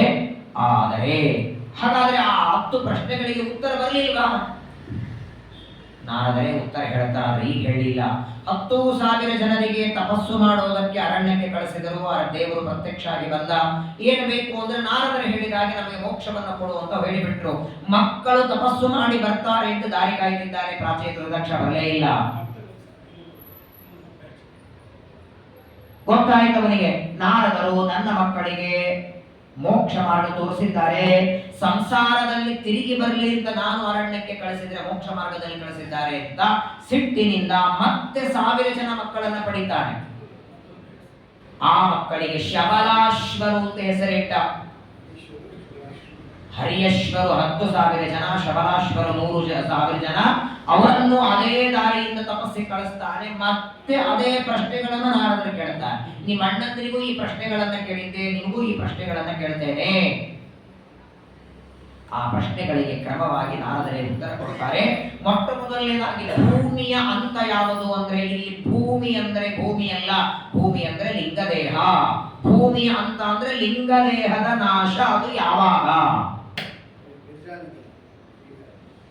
ಲಿಂಗದೇಹದ ನಾಶ ಯಾವಾಗ ಅಂತ ಮೊದಲನೇ ಪ್ರಶ್ನೆಗೆ. ಯಾಕಂದ್ರೆ ಭೂಮಿಗೆ ಕೊನೆನೇ ಇಲ್ಲ. ಯಾವಾಗಲೂ ನೋಡಿ, ನಾವು ಈ ಶರೀರವನ್ನ ಪಡೆದುಕೊಂಡು ಬರೋದಕ್ಕೆ 7 ಕಾರಣ ಇದೆ. ಅದರಲ್ಲಿ ಒಂದು ಲಿಂಗ ಶರೀರ. ಲಿಂಗ ಶರೀರ ಇದು ನಮಗೆ ಎಷ್ಟು ಬಂಧನ ಮಾಡಿ ಇಟ್ಟಿದೆ ಅಂದ್ರೆ, ಲಿಂಗ ಶರೀರ ಇರೋವರೆಗೂ ನಮಗೆ ಜನ್ಮ ಮರಣ ತಪ್ಪಿದ್ದಲ್ಲ. ಹಾಗಾದ್ರೆ ಲಿಂಗ ಶರೀರ ಹೋಗೋದು ಯಾವಾಗ? ಲಿಂಗ ಶರೀರ 3 ಇದೆ. ತಮೋ ಯೋಗ್ಯರಿಗೂ ಲಿಂಗ ಶರೀರ ಇದೆ, ಮುಕ್ತಿ ಯೋಗ್ಯರಿಗೂ ಇದೆ, ನಿತ್ಯ ಸಂಸಾರಿಗಳಿಗಿದೆ. ನಿತ್ಯ ಸಂಸಾರಿಗಳ ಲಿಂಗದೇಹ ನಾಶ ಇಲ್ಲ. ಲಿಂಗದೇಹ ನಾಶ ಆಗಿಬಿಟ್ರೆ ನಿತ್ಯ ಸಂಸಾರಿ ಅನ್ನೋದು ಯಾಕವರನ್ನ? ಸಂಸಾರ ನಿತ್ಯದಲ್ಲೇ ಇರೋ ಅವರಿಗೆ ಹಾಗಾದ್ರೆ ಸಾಂತಾನಿಕ ಲೋಕಗಳನ್ನ ದೇವರು ಕೊಡ್ತಾರೆ. ಮುಕ್ತಿ ಯೋಗ್ಯರಾದ ಜೀವರಾಶಿಗಳ ಲಿಂಗದೇಹ ಸಾಕ್ಷಾತ್ ಭಗವಂತನ ಬೆವರಿನಿಂದ ನಿರ್ಮಾಣವಾದ ಗಿರಿಜಾನದಿಯ ಸ್ನಾನದಿಂದ. ತಮೋಯೋಗ್ಯರಾದ ಜೀವರಾಶಿಗಳ ಲಿಂಗದೇಹ ಮುಖ್ಯ ಪ್ರಾಣದೇವರ ಗದಾಪ್ರಹಾರದಿಂದ. ಯಾಕಂದ್ರೆ ತಮೋಯೋಗ್ಯರಾದವರು ಲಿಂಗದೇಹ ಕಳ್ಕೊಂಡೇ ಅಂದನ್ ತಮಸ್ಸಿಗೆ ಹೋಗಬೇಕು.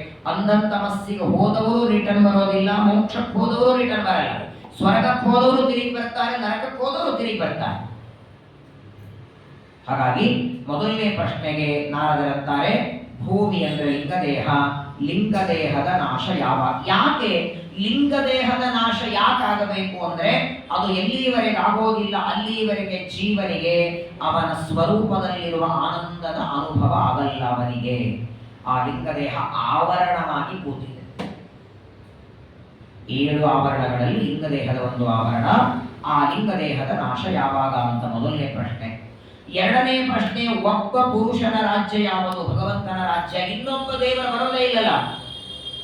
ಬ್ರಹ್ಮದೇವರನ್ನ ಆರಂಭ ಮಾಡಿ ಎಲ್ಲ ದೇವತೆಗಳು ರಿಟೈರ್ ಆಗ್ತಾರೆ, ಇನ್ನೊಬ್ಬ ದೇವತೆ ಬರ್ತಾರೆ, ದೇವರು ಬರೋದಿಲ್ಲ. ಅನಾದಿ ಕಾಲದಿಂದ ಅನಂತ ಕಾಲದವರೆಗೆ ಜಾಗ್ರತ, ಸ್ವಪ್ನ, ಸುಷುಪ್ತಿ ಎಂಬ 3 ಅವಸ್ಥೆಗಳನ್ನ ಪ್ರೇರಣೆ ಮಾಡುವ ಅವಸ್ಥಾತ್ರಯ ನಿಯಾಮಕನಾದ ಪರಮಾತ್ಮನ ರಾಜ್ಯವೇ ಪ್ರಧಾನವಾದದ್ದು. ಏಕಪುರುಷ ರಾಜ್ಯ, ಒಬ್ಬನೇ ದೇವರು. ಅವನಿಗೆ ಯಾರ ಸಹಾಯ ಬೇಕಾಗಿಲ್ಲ, ಅವನಿಗೆ ಯಾರು ತಲೆ ತುಂಬಬೇಕಾಗಿಲ್ಲ, ಇದನ್ನು ಮಾಡು ಇದನ್ನು ಬೇಡ ಅಂತ ಯಾರು ಹೇಳಬೇಕಾಗಿಲ್ಲ. ಸ್ವತಂತ್ರವಾದ ತನ್ನ ಇಚ್ಛೆಯಿಂದ ಮಾಡ್ತಾನೆ. ಅದು ಏಕಪುರುಷದ ರಾಜ್ಯ. ಒಂದು ಅದೃಷ್ಟವಾದ ಬಿಲ ಇದೆ, ತಿರುಗಿ ಬರದೇ ಇರುವ ಬಿಲ ಅಂದ್ರೆ ಮೋಕ್ಷ. ಹೋಗೋದು ತುಂಬಾ ಕಷ್ಟ. ಅಪರೋಕ್ಷ ಜ್ಞಾನ ಮಾಡಿಕೊಂಡಿರಬೇಕು, ಸಂಚಿತ ಆಗಾಮಿ ಕರ್ಮಗಳು ಹೋಗಿರಬೇಕು, ಪ್ರಾರಬ್ಧ ಹೋಗಿರಬೇಕು, ದೇವರ ಇಚ್ಛೆ ಆಗಬೇಕು, ಆಮೇಲೆ ಕೊಡ್ತಾನೆ. ಆದರೆ ಹೋದರೆ ಮಾತ್ರ ತಿರುಗಿ ಬರೋದಿಲ್ಲ. ಅನೇಕ ವೇಷಗಳನ್ನ ಬದಲಾಯಿಸುವ ಸ್ತ್ರೀ ಅಂದ್ರೆ ಬುದ್ಧಿ. ಬುದ್ಧಿಯನ್ನ ಪ್ರಮದ ಅಂತ ಕರೆದಿದ್ದಾರೆ. ಪ್ರಾಯ ಇಡೀ ಜಗತ್ತೊಳಗೆ ನೋಡಿ, ಯಾವುದೇ ಒಂದು ಕೆಲಸ ಮನುಷ್ಯ ಮಾಡಬೇಕು ಅಂದ್ರೆ ಬುದ್ಧಿ ಹೇಳಿದಾಗ ಕೇಳ್ತಾನೆ. ಹೋಗು 6:30 ಆಗಿದೆ ಪ್ರವಚನಕ್ಕೆ ಅಂತ ಬುದ್ಧಿ ಪ್ರಚೋದನೆ ಮಾಡಿದರೆ ಮನೆ ಬಾಗಿಲ ಹಾಕೊಂಡು ಬರ್ತಾನೆ. ಬೇಡ ಇವತ್ತು ಪ್ರವಚನ ಇಲ್ಲೇ ಕೂತ್ಕೊಳ್ಳೋಣ ಅಂದ್ರೆ ಸರ್ವತಾ ಮನೆಯಿಂದ ಹೊರ ಬರಲಿಕ್ಕಾಗಲ್ಲ. ಇದನ್ನು ಮಾಡು ಇದನ್ನು ಬೇಡ ಅಂತ ನಿಶ್ಚಯ ಮಾಡೋದೇ ಬುದ್ಧಿ. ಅದು ಬಹುರೂಪವನ್ನು ಧಾರಣ ಮಾಡುವ ಸ್ತ್ರೀ. ಎರಡೂ ಕಡೆಗೆ ಹರಿಯುವ ನದಿ ಅಂದ್ರೆ ಜನ್ಮ ಮರಣವೆಂಬ ನದಿ. ಯಾಕೆ? ಜಾತಸ್ಯ ಹಿ ಧ್ರುವೋ ಮೃತ್ಯು ಧ್ರುವಂ ಜನ್ಮ ಮೃತಸ್ಯ. ಸತ್ತವನು ಮತ್ತೆ ಹುಟ್ಟಬೇಕು, ಹುಟ್ಟಿದವನಿಗೆ ಮತ್ತು ಸಾವು. ಆಕಾಶಾತ್ ಪತಿತಂತೋಯಂ ಯಥಾ ಗಚ್ಚತಿ ಸಾಗರಂ. ಭಾಗವತದ 3ನೇ ಸ್ಕಂದದಲ್ಲಿ ಒಂದು ಮಾತು ಬರ್ತದೆ. ದೇವತೆಗಳಿಗೆ ಮನುಷ್ಯರಿಗೆ ಒಂದು ನಿಯಮ. ಮನುಷ್ಯರಲ್ಲಿ ಹಿರಿಯರು ಮೊದಲು ಸಾಯ್ತಾರೆ, ಸಣ್ಣವರು ಆಮೇಲೆ. ನಿಯಮ ಇರೋದು ಹಾಗೆ. ಈಗ ಸಣ್ಣವರ ಮೊದಲು ಹೋಗ್ತಿದ್ದಾರೆ, ಮಾತು ಬೇಡ. ವಾಸ್ತವಿಕ ಇರೋದೇನು? ದೇವತೆಗಳಲ್ಲಿ ಹಾಗಲ್ಲ, ಉಲ್ಟಾ ಇದೆ. ಯಾಕಂದ್ರೆ ದೇವತೆಗಳು ಯಾರಿಂದ ಸೃಷ್ಟರಾಗಿರ್ತಾರೋ ಅವರಲ್ಲಿ ಲಯ ಅವರಿಗೆ. ಸೃಜ್ಯರಾದವರು ಸೃಷ್ಟಿ ಆದವರಲ್ಲಿ. ಹಾಗಾದ್ರೆ ಸಣ್ಣವರು ದೊಡ್ಡವರಲ್ಲಿ ಲಯ. ಈ ಲಯ ಎಲ್ಲಿವರೆಗೆ ಹೋಗುತ್ತೆ? ಎಲ್ಲಾ ದೇವತೆಗಳಿಗೆ ಇಂದ್ರದೇವರಲ್ಲಿ, ಇಂದ್ರದೇವರಿಗೆ ಉಮಾದೇವಿಯಲ್ಲಿ, ಉಮಾದೇವಿಗೆ ರುದ್ರದೇವರಲ್ಲಿ, ರುದ್ರದೇವರಿಗೆ ಭಾರತೀ ದೇವಿಯಲ್ಲಿ, ಭಾರತೀ ದೇವಿಗೆ ವಾಯುದೇವರಲ್ಲಿ, ವಾಯುದೇವರಿಗೆ ಪರಮಾತ್ಮನಲ್ಲಿ. ಈ ಲಯ ಕ್ರಮ ಏನುಂಟೋ ಈ ಕ್ರಮದಂತೆ ಎಲ್ಲಾ ಜೀವರಾಶಿಗಳಿಗೆ ಕೊನೆಗೆ ಪರಮಾತ್ಮನ ಉದರದಲ್ಲಿ ಪ್ರವೇಶ, ಮತ್ತೆ ಉದರದಲ್ಲಿದ್ದವರನ್ನು ಹೊರಗೆ ಹಾಕ್ತಾರೆ ದೇವರು. ಈ ಸೃಷ್ಟಿ ಮತ್ತು ಲಯವೆಂಬ ಎರಡೂ ಕಡೆಗೆ ಹರಿಯುವ ನದಿ. 25 ವಸ್ತುಗಳಿಂದ ನಿರ್ಮಾಣ ಮಾಡಿದ ಒಂದು ಮನೆ ಇದೆ ಅಂದ್ರೆ ಅದ್ಭುತವಾದ ಮನೆ ಈ ಶರೀರವೆಂಬ ಮನೆ. ಜ್ಞಾನೇಂದ್ರಿಯ 5, ಕರ್ಮೇಂದ್ರಿಯ 5, 10, ಪಂಚ ತನ್ಮಾತ್ರ 5, ಪಂಚಭೂತಗಳ 20, ಮಹತ್ತತ್ವ ಅಹಂಕಾರ ಬುದ್ಧಿ, ಕೊನೆಯದಾದವನು 25ನೇಯವನು ಜೀವ. 25 ವಸ್ತುಗಳಿಂದ ಕಟ್ಟಿದಂತಹ ಮನೆ. ಇನ್ನ ಯಾವಾಗಲೂ ತಿರುಗುವ ಚಕ್ರ. ಅದು 12 ಮಾಸ, 6 ಋತು, 27 ವಾರ, 15 ತಿಥಿ. ಆ 12 ಮಾಸಗಳಿಗೆ ಚೈತ್ರ ಮಾಸದಿಂದ ಆರಂಭ ಮಾಡಿ ಫಾಲ್ಗುಣ ಮುಗಿದರೆ ಮತ್ತೆ ಶುರುವಾಗೋದೆ ಹೊಸ ಏನಾದ್ರು ಬರ್ತದ? ಸಂವತ್ಸರಗಳ ಚೇಂಜ್ ಆದೀತು. ಪ್ರಭವ, ವಿಭವ, ಶುಕ್ಲ, ಪ್ರಮೋದುತ, ಪ್ರಜೋತ್ಪತ್ತಿ, ಅಂಗೀರಸ, ಶ್ರೀಮುಖ, ಭಾವ, ಯುವ, ಧಾತೃ, ಈಶ್ವರ, ಔದಾರ್ಯ, ಪ್ರಮಾದೆ, ವಿಕ್ರಮ, ಚಿತ್ರಭಾನು, ಸ್ವಭಾನು, ತಾರಣ, ಪಾರ್ಥಿವ, ವ್ಯಯ, ವಿಳಂಬಿ, ವಿಕಾರಿ, ಶಾರ್ವರಿ, ಪ್ಲವ. ಈಗ ವಿಶ್ವ ವಸು ಬಂದೀವಿ ನಾವು. 60 ಸಂವತ್ಸರದಲ್ಲಿ 39ನೇ ಸಂವತ್ಸರ ನಡೀತಿದೆ. ಸಂವತ್ಸರಗಳು ಒಂದಾದ ಮೇಲೆ ಒಂದು ಬರುತ್ತೆ. ಮಾಸ ಅಂತೂ 12 ಇಲ್ಲ, ಫಾಲ್ಗುಣ ಆದ್ಮೇಲೆ ಮತ್ತೆ ಚೈತ್ರನೇ ಬರಬೇಕು. ಹಾಗಾದ್ರೆ ಇದೇನು ಕಾಲಚಕ್ರ ಉಂಟೋ? ಗಡಿಯಾಳದಲ್ಲಿ ಶೆಲ ತೆಗೆದ್ರೆ ಅಲ್ಲೇ ಇಲ್ಲಿ ನಾಳೆ ನೀವು ಬೆಳಗ್ಗೆ ಬಂದ್ರು ಇಷ್ಟೇ ತೋರಿಸುತ್ತೆ 7:20. ಇನ್ನೊಂದು 3 ಗಂಟೆ ಮನೆಗೆ ಹೋಗಿ ಊಟ ಮಾಡಿ ವಾಕಿಂಗ್ ಬಂದು ನೋಡಿ, ಅದರಲ್ಲಿ ಶೆಲ ತೆಗೆದ್ರೆ ನಿಲ್ಲತ್ತೆ. ನಿಲ್ಲದೆ ಇರುವ ಚಕ್ರ ಅಂದ್ರೆ ಕಾಲಚಕ್ರ. ಇನ್ನು ಮೊನ್ನೆ ಪಂಚಾಂಗ ಶ್ರವಣ ಆದಂಗಾಗಿತ್ತಲ್ಲ, ಇನ್ನೊಂದು 3 ದಿನ ಆದ್ರೆ ಮೊದಲನೇ ಮಾಸ ಮುಗಿತಿರಿಗೆ ವಿಶ್ವಾವಸುನಾಮ ಸಂವತ್ಸರದ 2ನೇ ಏಕಾದಶಿ ನಾಳೆ. ಏಕಾದಶಿ, ದ್ವಾದಶಿ, ತ್ರಯೋದಶಿ, ಚತುರ್ದಶಿ, ಅಮಾವಾಸ್ಯೆ ಆದರೆ ಚೈತ್ರ ಮಾಸ. ಎಷ್ಟು ಫಾಸ್ಟ್ ಆಗಿ ಕಾಲಚಕ್ರ ತಿರುಗುತ್ತಾ ಇದೆ. 10 ಪ್ರಶ್ನೆಗಳಿಗೆ ಉತ್ತರ ಕೊಡ್ತಾರೆ. ಆ 10,000 ಜನ ಹರಿಯೇಶ್ವರನ್ನಂತೂ ಮೋಕ್ಷಕ್ಕೆ ಕಳಿಸಿದ್ರು. ಇನ್ನೇನು 1000 ಜನ ಶಬಲಾಶ್ವರ ಇದ್ರಲ್ಲ, ಅವರಿಗೂ ನಾರದರಂದು ಸಂಸಾರಕ್ಕೆಲ್ಲ ಬರೋದು ಮಾಡಬೇಡಿ, ನಿಮ್ಮ ತಂದೆ ಹೇಳ್ದಂಗೆ ಮದುವೆ ಮಾಡಿಕೊಂಡು ಮಕ್ಕಳನ್ನ ಪಡಿಬೇಡಿ, ಮೋಕ್ಷಕ್ಕೆ ಹೋಗಿಬಿಡಿ ಅಂತ ಅವರಿಗೂ ಮೋಕ್ಷ ಮಾರ್ಗವನ್ನ ನಾರದರು ತೋರಿಸಿಬಿಡುತ್ತಾರೆ. ಆದರೆ ಯಾವಾಗ 10,000 ಜನ ಮಕ್ಕಳು ಅರಣ್ಯಕ್ಕೆ ಹೋದರು, ಇರುವಂತಹ 1,000 ಜನ, ಒಟ್ಟಾರೆ 11,000 ಜನ ಮಕ್ಕಳನ್ನ ಪಡೆದರು. ಯಾವ ಮಕ್ಕಳು ಸಂತಾನವನ್ನ ಪಡೆದಿಲ್ಲ ಅವರೆಲ್ಲರಿಗೂ ನಾರದರು ಮಾರ್ಗ ತೋರಿಸಿದ್ದಾರೆ ಅಂತ ಹೇಳಿ ಕೋಪ ಬಂದು ನಾರದರಿಗೆ ಶಾಪ ಕೊಡ್ತಾನೆ. ಪ್ರಾಚೇತ ಸದಕ್ಷ, ನಿಮಗೆ ಇರೋದಕ್ಕೆ ಒಂದು ಸ್ವಂತ ಮನೆಯಂತೆ ಬೇಡ, ಯಾವಾಗಲೂ ತಿರುಗುತ್ತಾ ಇರ್ರಿ, ನನ್ನ ಮಕ್ಕಳಿಗೆ ಮಾರ್ಗ ತೋರಿಸಿ ಕಳಿಸಿಬಿಟ್ರಲ್ಲ, ನಿರಾತಂಕವಾಗಿ ತಿರುಗುತ್ತಾ ಇರ್ರಿ ಅಂದ್ರೆ ನಾರದರ ಅಂದರು ಅದು ಶಾಪ ಅಲ್ಲ, ವರ ಅಂದರು. ಯಾಕಂದ್ರೆ ನಾ ಬೇಡಿದ್ದೆ ಅದು. ನೋಡಿ, ಮನೆ ಅಂತ ಒಂದಿದ್ರೆ ಟೆನ್ಷನ್, 7:30 ಆಯ್ತು 8ಕ್ಕೆ ಮನೆಗೆ ಹೋಗಬೇಕು, ಇಲ್ಲ ಅಂದ್ರೆ ಮನೆ ಇದ್ರೆ ಹೋಗ್ಬೇಕು ಟೆನ್ಷನ್, ಹೊಲಸಾಗುತ್ತೆ, ಕಸ ಬೆಳಿಬೇಕು, ತೊಳಿಬೇಕು, ಪಾತ್ರೆ ತೆಗಿಬೇಕು. ಇಲ್ಲ ಅಂತವರಿಗೆ ನನಗೊಬ್ರು ಕೇಳಿದ್ರು, ಆಚಾರ್ಯ ಯಾಕೆ ಬೆಂಗಳೂರು ಬಂದು 5-6 ವರ್ಷ ಆಯ್ತು, ಯಾಕೋ ಇನ್ನು ಸ್ವಂತ ಮನೆ ಮಾಡಿಲ್ಲ. ನಾನಂದೇ ಒಂದು ಮನೆ ಸ್ವಂತ ಅಂತ ಮಾಡಿದ್ರೆ ಅದರಲ್ಲಿ ಬಾಡಿಗೆ ಚೇಂಜ್ ಮಾಡಿ ಹೋದ್ರೆ ಬೇಕಾದಂಗೆ 3 ವರ್ಷಕ್ಕೆ ಒಂದು ಮನೆಯಲ್ಲಿ ಇರೋದು ಚೇಂಜ್ ಮಾಡ್ಕೊಂಡು ಹೋಗೋದು. ಬೆಂಗಳೂರಿಗೆ ಎಲ್ಲ ಮನೆ ನಮ್ದೆ, ಸ್ವಂತ ಒಂದೇ ನಮ್ದು ಇರುತ್ತೆ, ಬಾಡಿಗೆ ಮನೆಯಲ್ಲಿ ಬೇಕಾದಲ್ಲಿ ತಿರುಗಬಹುದು. ಹಾಗಾಗಿ ನಾರದರಿಗೆ ಪ್ರಾಚೇತ ಸದಕ್ಷ ಶಾಪ ಕೊಡ್ತಾರೆ. ಇಲ್ಲಿ ಯೋಗ್ಯತೆಯಲ್ಲಿ ದೊಡ್ಡವರು ಯಾರು? ಸಣ್ಣವರು ಕೊಟ್ಟ ಶಾಪ ದೊಡ್ಡವರಿಗೆ ಹೇಗೆ ಬಂತು? ವಾಸ್ತವಿಕವಾಗಿ ಶ್ರೀಮದಾಚಾರ್ಯ ಒಂದು ಮಾತು ಹೇಳ್ತಾರೆ, ಯಾವಾಗಲೂ ಸಣ್ಣವರು ಶಾಪ ಕೊಟ್ರೆ ದೊಡ್ಡವರು ಇಚ್ಛೆ ಇದ್ರೆ ತಗೋಬಹುದು, ಇಲ್ಲ ಅಂದ್ರೆ ಇಲ್ಲ, ಕಡ್ಡಾಯ. ಅದೇ ದೊಡ್ಡವರು ಸಣ್ಣವರು ಶಾಪ ಕೊಟ್ರೆ ಇಚ್ಛೆ ಇಲ್ಲ ಇದ್ದ ತಗೋಗಿಲ್ಲ, ಕಡ್ಡಾಯ ತಗೊಳ್ಳೇಬೇಕು. ಹಾಗಾಗಿ ಕೆಲವು ಬಾರಿ ತಮಗಿಂತ ಸಣ್ಣವರು ಶಾಪ ಕೊಟ್ಟಾಗ, ದಕ್ಷ ಪ್ರಜಾಪತಿ ಸಭಾಮಂಟಪದಲ್ಲಿ ಬಿದ್ದು ಶಾಪ ಕೊಡುವಾಗ ರುದ್ರದೇವರು ಸುಮ್ಮನೆ ಕೂತಿದ್ರಲ್ಲ, ರುದ್ರದೇವರು ಶಾಪ ತಗೊಳ್ಳದೇ ಇದ್ದಾಗ 5ನೇ ಕಕ್ಷಾದಲ್ಲಿ ರುದ್ರದೇವರಿದ್ದಾರೆ. ಆದರೂ ಕೆಲವು ಬಾರಿ ತಮಗಿಂತ ಸಣ್ಣವರು ಶಾಪ ಕೊಟ್ಟಾಗ ದೇವರ ಆಜ್ಞೆಯಂತೆ ತಗೊಳ್ಳುತ್ತಾರೆ. 2 ಕಾರಣ. ಒಂದು, ಆ ವ್ಯಕ್ತಿಯ ಸ್ವಲ್ಪ ಪುಣ್ಯ ನಾಶ ಮಾಡಬೇಕು ಅಂತ ಒಂದು ಕಾರಣ. ಅವರು ಶಾಪ ಕೊಟ್ಟದ್ದಕ್ಕೆ ಇವರೇನಾದರೂ ದಂಡ ಕೊಟ್ರೆ ಆ ದಂಡ ಅನುಭವಿಸುವ ಸಾಮರ್ಥ್ಯವಂತರು ಇರ್ಬೇಕಲ್ಲ. ಅದೇ ದಕ್ಷ ಪ್ರಜಾಪತಿಯನ್ನು ರುದ್ರದೇವರು ಅದೇ ಸಭಾ ಮಂಟಪದಲ್ಲಿ ಕಣ್ಣು ಕೆಂಪು ಮಾಡಿಬಿಟ್ಟಿದ್ರೆ ಫೋಟೋ ಹಾರ ಗೋಡೆಗೆ. ಹಾಗಾಗಿ ಅತೀ ಕೋಪ ಮಾಡಿಕೊಳ್ಳದೆ, ಸರಿ ಪರವಾಗಿ ಏನಿದ್ರು ಕನ್ಯಾದಾನ ಮಾಡಿದ್ದಾನೆ ಮಾವ, 1-2 ಬೈತಾನೆ ಅಂತ ಬಿಡುತ್ತಾರೆ. ಹಂಗೆ ಇಲ್ಲಿ ನಾರದರು ಇಚ್ಛೆಯಿಂದಲೇ ಮಕ್ಕಳನ್ನ ಶಾಪವನ್ನು ತಗೊಳ್ತಾರೆ. ವಿಚಾರ ಮಾಡ್ತಾನೆ, ಇನ್ನು ಗಂಡು ಮಕ್ಕಳನ್ನು ಪಡೆಯೋದು ಬೇಡ ಅಂತ.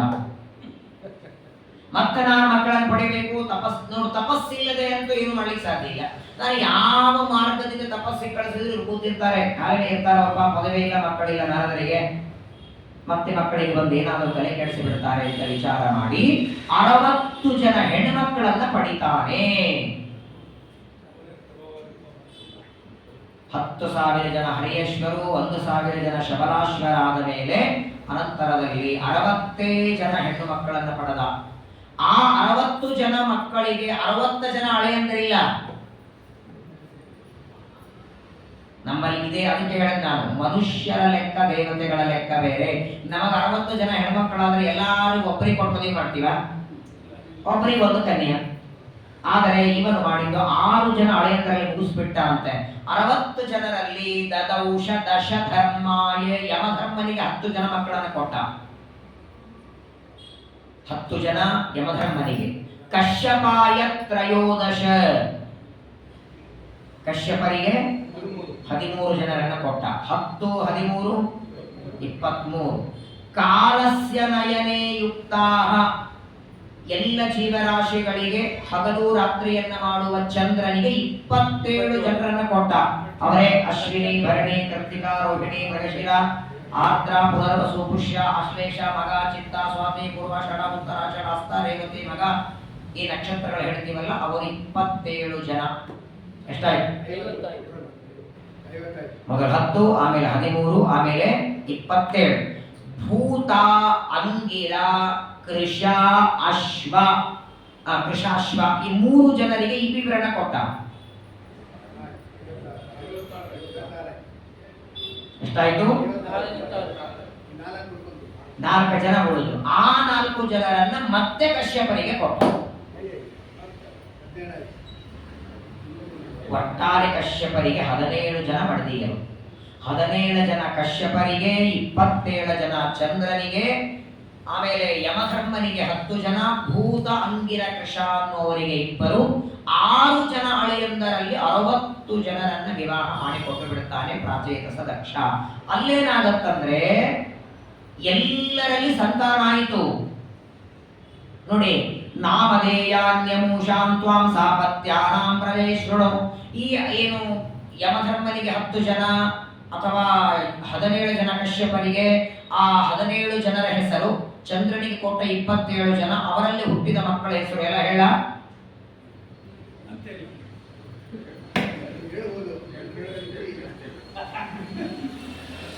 ಅವರು ಯಾಕೆ ಬಿಡ್ತೀರಿ 7ವರೆ. ಹಾಗಾಗಿ ಎಲ್ಲರ ಹೆಸರು ಹೇಳ್ತಾರೆ.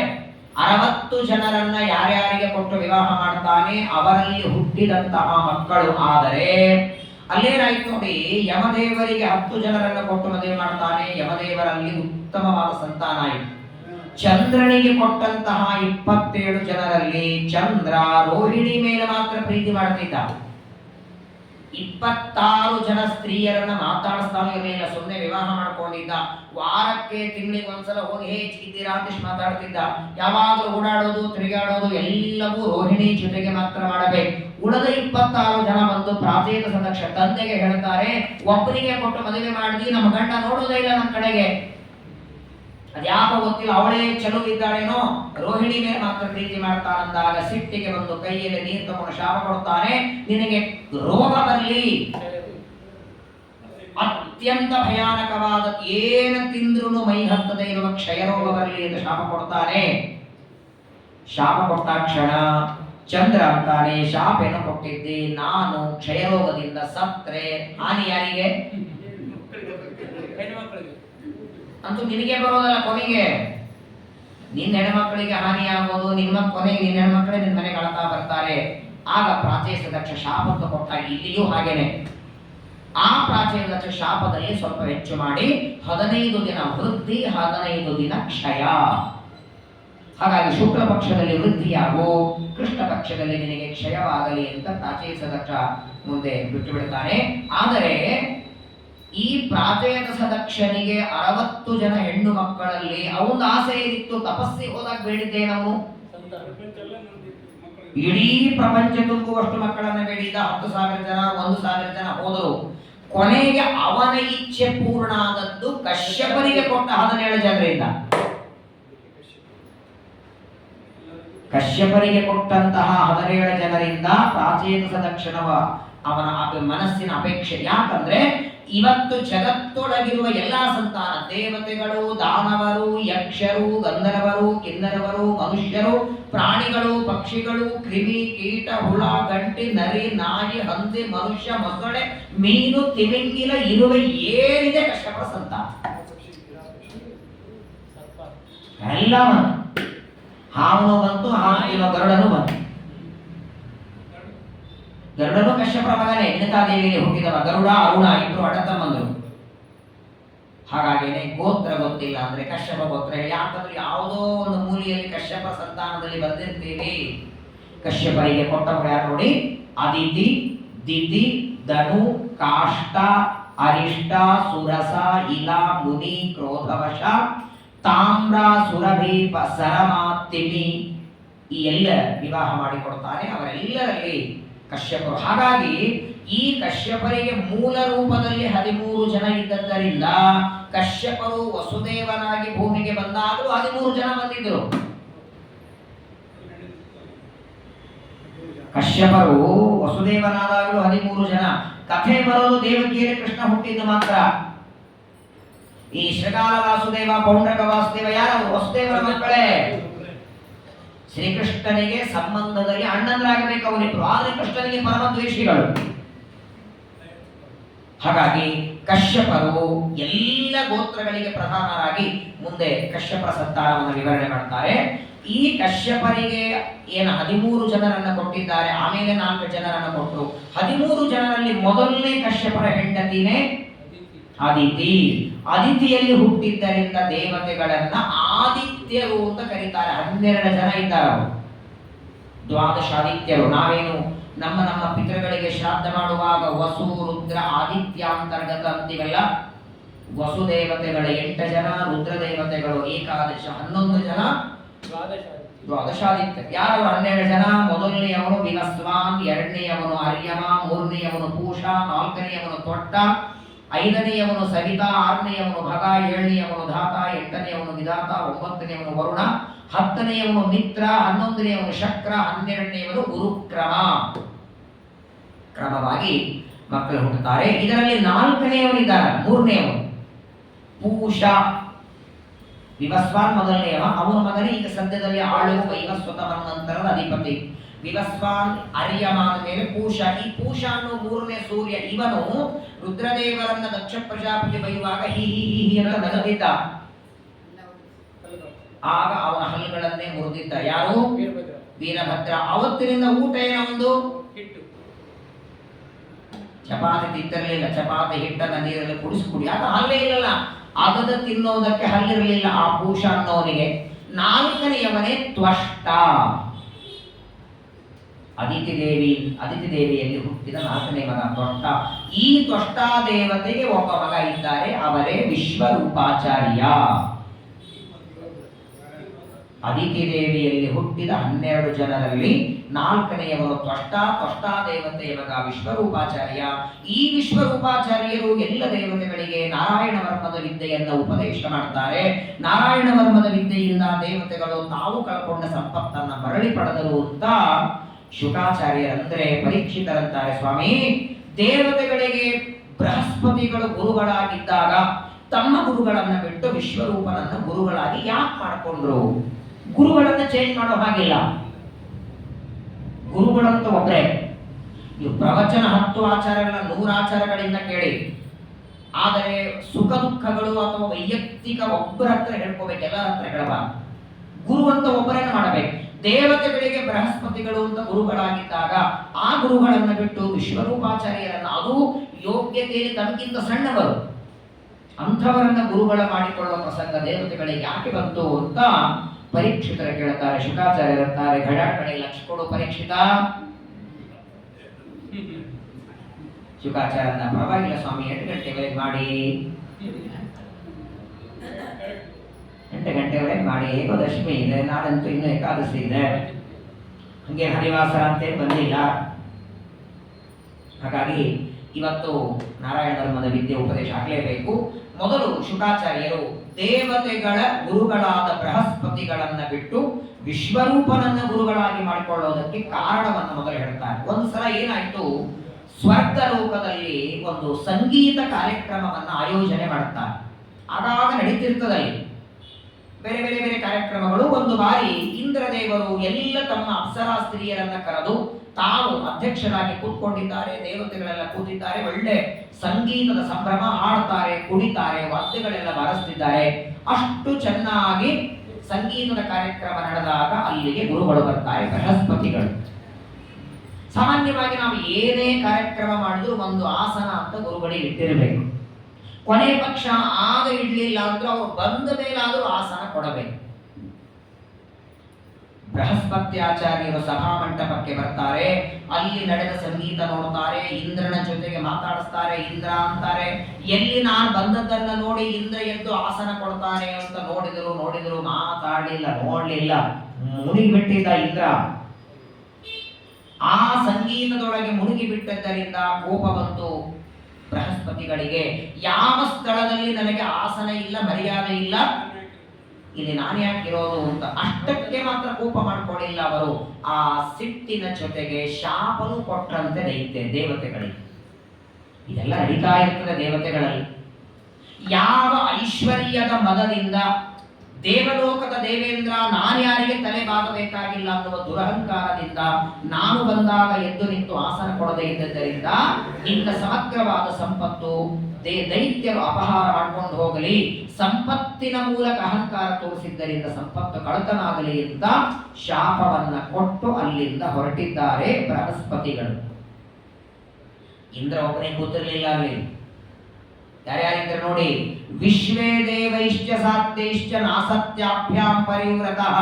ವಿಶ್ವ ದೇವತೆಗಳಿದ್ದಾರೆ, ಸಾಧ್ಯ ದೇವತೆಗಳಿದ್ದಾರೆ, ಸಿದ್ಧರು, ಚಾರಣರು, ಗಂಧರ್ವರು ಎಲ್ಲ ಇದ್ದಾರೆ, ಋಷಿ ಮುನಿಗಳು, ವಿದ್ಯಾಧರರಿದ್ದಾರೆ, ಕಿನ್ನರರಿದ್ದಾರೆ, ಗಂಧರ್ವರಿದ್ದಾರೆ.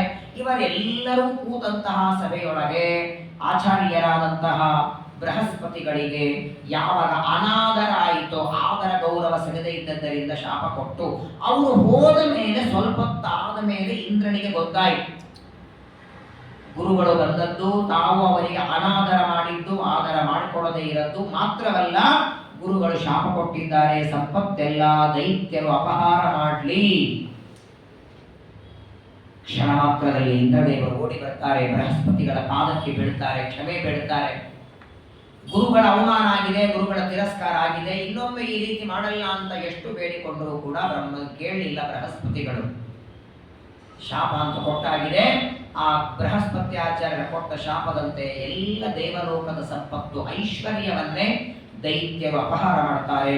ದಾರಿ ಇಲ್ಲದೆ ಬ್ರಹ್ಮದೇವರ ಹತ್ರ ಬಂದರು ಇಂದ್ರದೇವರು. ಏನ್ ಮಾಡಬೇಕು ಗೊತ್ತಾಗದೆ ಬ್ರಹ್ಮದೇವರ ಹತ್ರ ಬಂದು ಎಲ್ಲ ಹೇಳಿದರು. ಹೀಗೆ ನಮ್ಮಿಂದ ಗುರುಗಳ ಅವಮಾನ ಆದದ್ದಕ್ಕೆ ಬೃಹಸ್ಪತಿಗಳು ಗುರು ಸ್ಥಾನವೇ ಬಿಟ್ಟಿದ್ದಾರೆ. ನಾನಿಗೆ ಗುರುಗಳೇ ಅಲ್ಲ ಅಂತ ನಮ್ಮನ್ನ ಒಂದು ರೀತಿಯಲ್ಲಿ ದೂರ ಮಾಡಿದ್ದಾರೆ. ಈಗ ದೈತ್ಯರಿಂದ ಮತ್ತೆ ನಾವು ಸಂಪತ್ತು ಪಡೆಯೋದು ಹೇಗೆ ಅಂದಾಗ ಬ್ರಹ್ಮದೇವರಂತಾರೆ, ಅಹೋಮತ ಸುರಶ್ರೇಷ್ಠ ಯಭದ್ರಂವಾ ಕೃತಂ ಮಹತ್.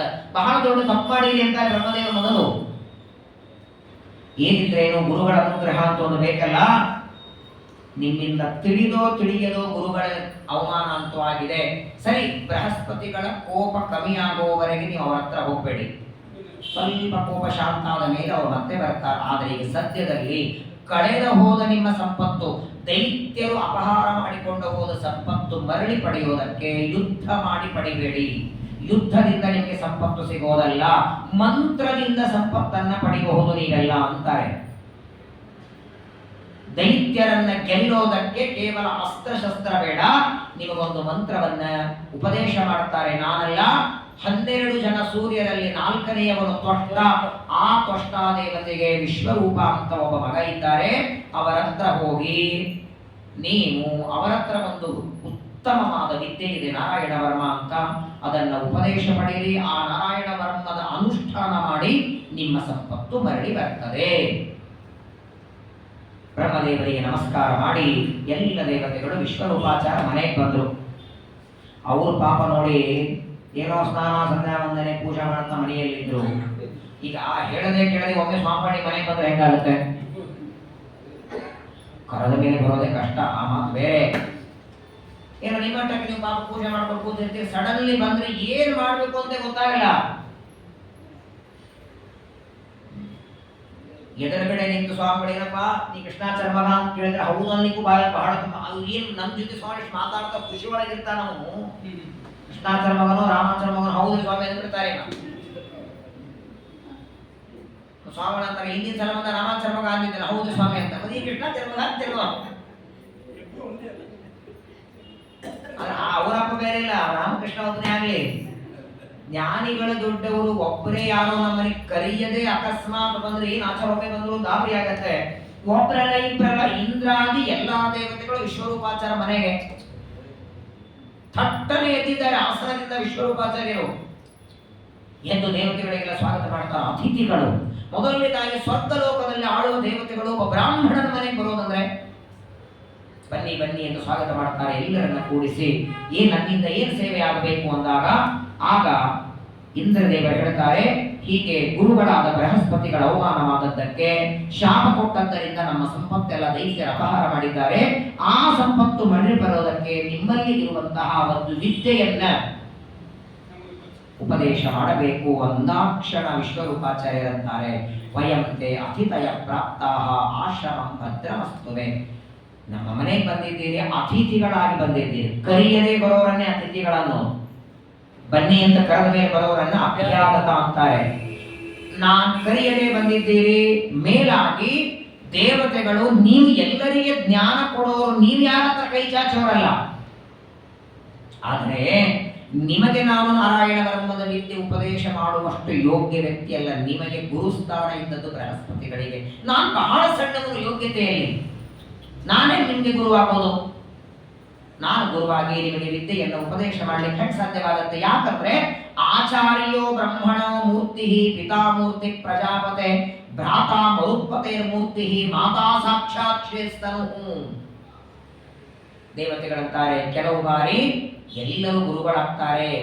ಈ ನಮ್ಮಲ್ಲಿ ಲೌಕಿಕವಾದ ಒಂದು ರೂಢಿಯಲ್ಲಿ ಮಾತಿದೆಯಲ್ಲ, ಮೊದಲನೇ ಗುರು ಅಲ್ಲ, ತಾಯಿನೇ ಮೊದಲನೇ ಗುರು. ಅವ್ರು ಏನು ಪಾಠ ಹೇಳ್ತಾರೆ, ಎಷ್ಟು ಹೇಳ್ತಾರೆ, ತಾಯಿಗೆ ಮನೆಯಾಗ ಕಲಿಸ್ಬೇಕಾದ್ರೆ ಸ್ಕೂಲಿಗೆ ಯಾಕೆ ಹಾಕ್ತೀರ ಅಂತ ಕೇಳಬಾರದು. ಮೊದಲನೇ ಗುರು ಅಂದ್ರೆ ಮೊದಲಿಗೆ ಮಗನಿಗೆ ಎಲ್ಲಾ ಶಿಕ್ಷಣೆ ಕೊಡುವ ಗುರು. ಹಂಗೆ ಒಬ್ಬೊಬ್ಬರು ಒಂದೊಂದು ಕಾಲದಲ್ಲಿ ಗುರು ಆಗ್ತಾರೆ. ಉಪನಯನ ಮಾಡಿದ ಮೇಲೆ ವೇದ ಮಂತ್ರವನ್ನ ಪಠನ ಹೇಳಿಕೊಟ್ಟವರನ್ನು ಗುರುಗಳು. ಸಂಧ್ಯಾ ವಂದನೆಯನ್ನು ಅಷ್ಟೇ ಯಾಕೆ, ಎಲ್ಲೋ ಮಠದಲ್ಲಿ ಊಟಕ್ಕೆ ಕೂತಿದ್ರೆ ನೋಡಪ್ಪ ಚಿತ್ರಾವತಿಯನ್ನ ಹೀಗಿಡಬೇಕು, ಪರಿಶೇಷಣೆ ಹೀಗ್ ಮಾಡಬೇಕು ಅಂತ ಪಕ್ಕದಲ್ಲಿ ಕೂತ ಆಚಾರ ಹೇಳಿದ್ರೆ ಅವರು ಗುರುಗಳೇ. ತಂದೆಯಂತೂ ಮೊದಲ ಗುರು. ಚಿತ್ರಾವತಿಯನ್ನ ಇಡೋದು ಹೇಳಿದ್ರು. ಹಾಗಾಗಿ ಒಂದು ಮಾತು ಒಳ್ಳೆಯದನ್ನು ಉಪದೇಶ ಮಾಡಿದ್ರು ಗುರುಗಳು ಅಂತ ಆಗ್ತಾರೆ. ಈಗ ನಾವು ಸಂಕಟದಲ್ಲಿದ್ದೇವೆ, ನೀವು ನಮಗೆ ಗುರುಗಳಾಗಿ ಉಪದೇಶ ಮಾಡಬೇಕು ಅಂದಾಕ್ಷಣ ಕೊನೆಗೆ ಏನಾದ್ರೂ ವಿಶ್ವರೂಪರು ಒಪ್ಕೊಳ್ಳಿಲ್ಲ. ಅವ್ರಿಗೆ ಒಂದೇ ಸಮಸ್ಯೆ ಅಂದ್ರೆ, ದೇವತಾ ಸ್ಥಾನದಲ್ಲಿದ್ದವರು ನೀವು ನನಗೆ ಶಿಷ್ಯರಾಗಿ ಬಂದ್ರೆ ಹೆಂಗಪ್ಪ ನಿಮ್ಗೆ ಉಪದೇಶ ಮಾಡೋದು? ಕೊನೆಗೆ ದೇವತೆಗಳಿಂದ ದೇವರಂದ್ರು, ನೀವು ನಮಗೆ ಗುರುವಾಗೋದು ನಮ್ಮ ಅಭಿಪ್ರಾಯವಲ್ಲ, ಬ್ರಹ್ಮದೇವರ ಆಜ್ಞೆ ಇದೆ ಅಂತ. ನಿಮ್ಮನ್ನ ಗುರುಗಳಾಗಿ ಮಾಡ್ಕೊಳ್ಳೋದಕ್ಕೆ ನಾವು ನಮ್ಮ ತಲೆ ಓಡಿಸಿ ಬಂದಿಲ್ಲ. ಬ್ರಹ್ಮದೇವರು ನಿಮ್ಮನ್ನು ಗುರುಗಳಾಗಿ ಮಾಡ್ಕೊಂಡು ಅಂತಿದ್ದಾರೆ. ಬ್ರಹ್ಮದೇವರಂತ ನೀವು ಮಾತಾಡೋ ಹಾಗೆ ಇಲ್ಲ. ಆಗಲಿ ಅಂತ ವಿಶ್ವರೂಪಾಚಾರ್ಯರು ಎಲ್ಲ ದೇವತೆಗಳನ್ನು ಕೂಡಿಸಿಕೊಂಡು ಉಪದೇಶವನ್ನ ಮಾಡ್ತಾರೆ. ಅದೇ ನಾರಾಯಣ ಬ್ರಹ್ಮದ ಶ್ರೀಮದ್ ಭಾಗವತದ 6ನೇ ಸ್ಕಂದದಲ್ಲಿ ಬರುವ 8ನೇ ಅಧ್ಯಾಯ. ರಾಜೋವಾಚ ಯಯಾ ಗುಪ್ತ ಸಹಸ್ರಾಕ್ಷಃ ಸಮಾಹಾನ್ ರಿಪುಸೈನಿಕಾನ್ ಕ್ರೀಡನ್ನಿವ ವಿನಿರ್ಜಿತ್ಯ ತ್ರೈಲೋಕ್ಯಾಭೂಜೇ ಶ್ರಿಯಂ ಭಗವಂ ಸ್ತನ್ಮಮಾಖ್ಯಾಹಿ ವರ್ಮ ನಾರಾಯಣಾತ್ಮಕಂ ಯಥಾ ತಥಾಯಿನ ಶತ್ರೂನ್ ಯೇನ ಗುಪ್ತೋ ಜಯನ್ ವೃಧೇ. 2 ಶ್ಲೋಕದಲ್ಲಿ ಪರೀಕ್ಷಿತರು ಪ್ರಶ್ನೆ ಮಾಡ್ತಾರೆ. ನಾರಾಯಣ ವರ್ಮವನ್ನ ಯಾವ ಕ್ರಮದಲ್ಲಿ ವಿಶ್ವರೂಪಾಚಾರ್ಯರು ಉಪದೇಶ ಮಾಡಿದರು, ಆ ನಾರಾಯಣ ವರ್ಮದ ವಿದ್ಯೆಯಿಂದ ಏನು ಸಂಪತ್ತನ್ನ ದೇವತೆಗಳು ಪಡೆದರು, ಅದನ್ನು ನನಗೋಸ್ಕರ ಹೇಳಬೇಕು ಅಂತ ಪರೀಕ್ಷಿತರು ಶುಕಾಚಾರ್ಯರಿಗೆ ಪ್ರಶ್ನೆ ಮಾಡ್ತಾರೆ. ಶುಕಾಚಾರ್ಯರು ಆ ನಾರಾಯಣ ವರ್ಮ ಶುರು ಮಾಡ್ತಾರೆ. ಆಕ್ಚುಲಿ ನಾರಾಯಣ ವರ್ಮ ಶಬ್ದಕ್ಕೆ ಸಂಸ್ಕೃತದಲ್ಲಿ ಕವಚ. ಕವಚ ಅಂದ್ರೆ ಯುದ್ಧಕ್ಕೆ ಹೋಗುವಾಗ ಹಾಕೊಳ್ತಾರಲ್ಲ, ಶತ್ರುಗಳು ಬಾಣ ಬಿಟ್ಟರು ತಾಕದೇ ಇರೋ ಹಾಗಿರೋದೇ ಕವಚ. ಹಂಗೆ ಒಂದೊಂದು ಆಪತ್ತಿನಲ್ಲಿ ದೇವರು ನಮ್ಮನ್ನ ರಕ್ಷಣೆ ಮಾಡಲಿ ಅಂತ ಪ್ರಾರ್ಥನೆ ಮಾಡುತ್ತಾರೆ, ಅದೇ ಕವಚ. ದೇವರ ರಕ್ಷಾ ಕವಚ ಅಂತಾರಲ್ಲ.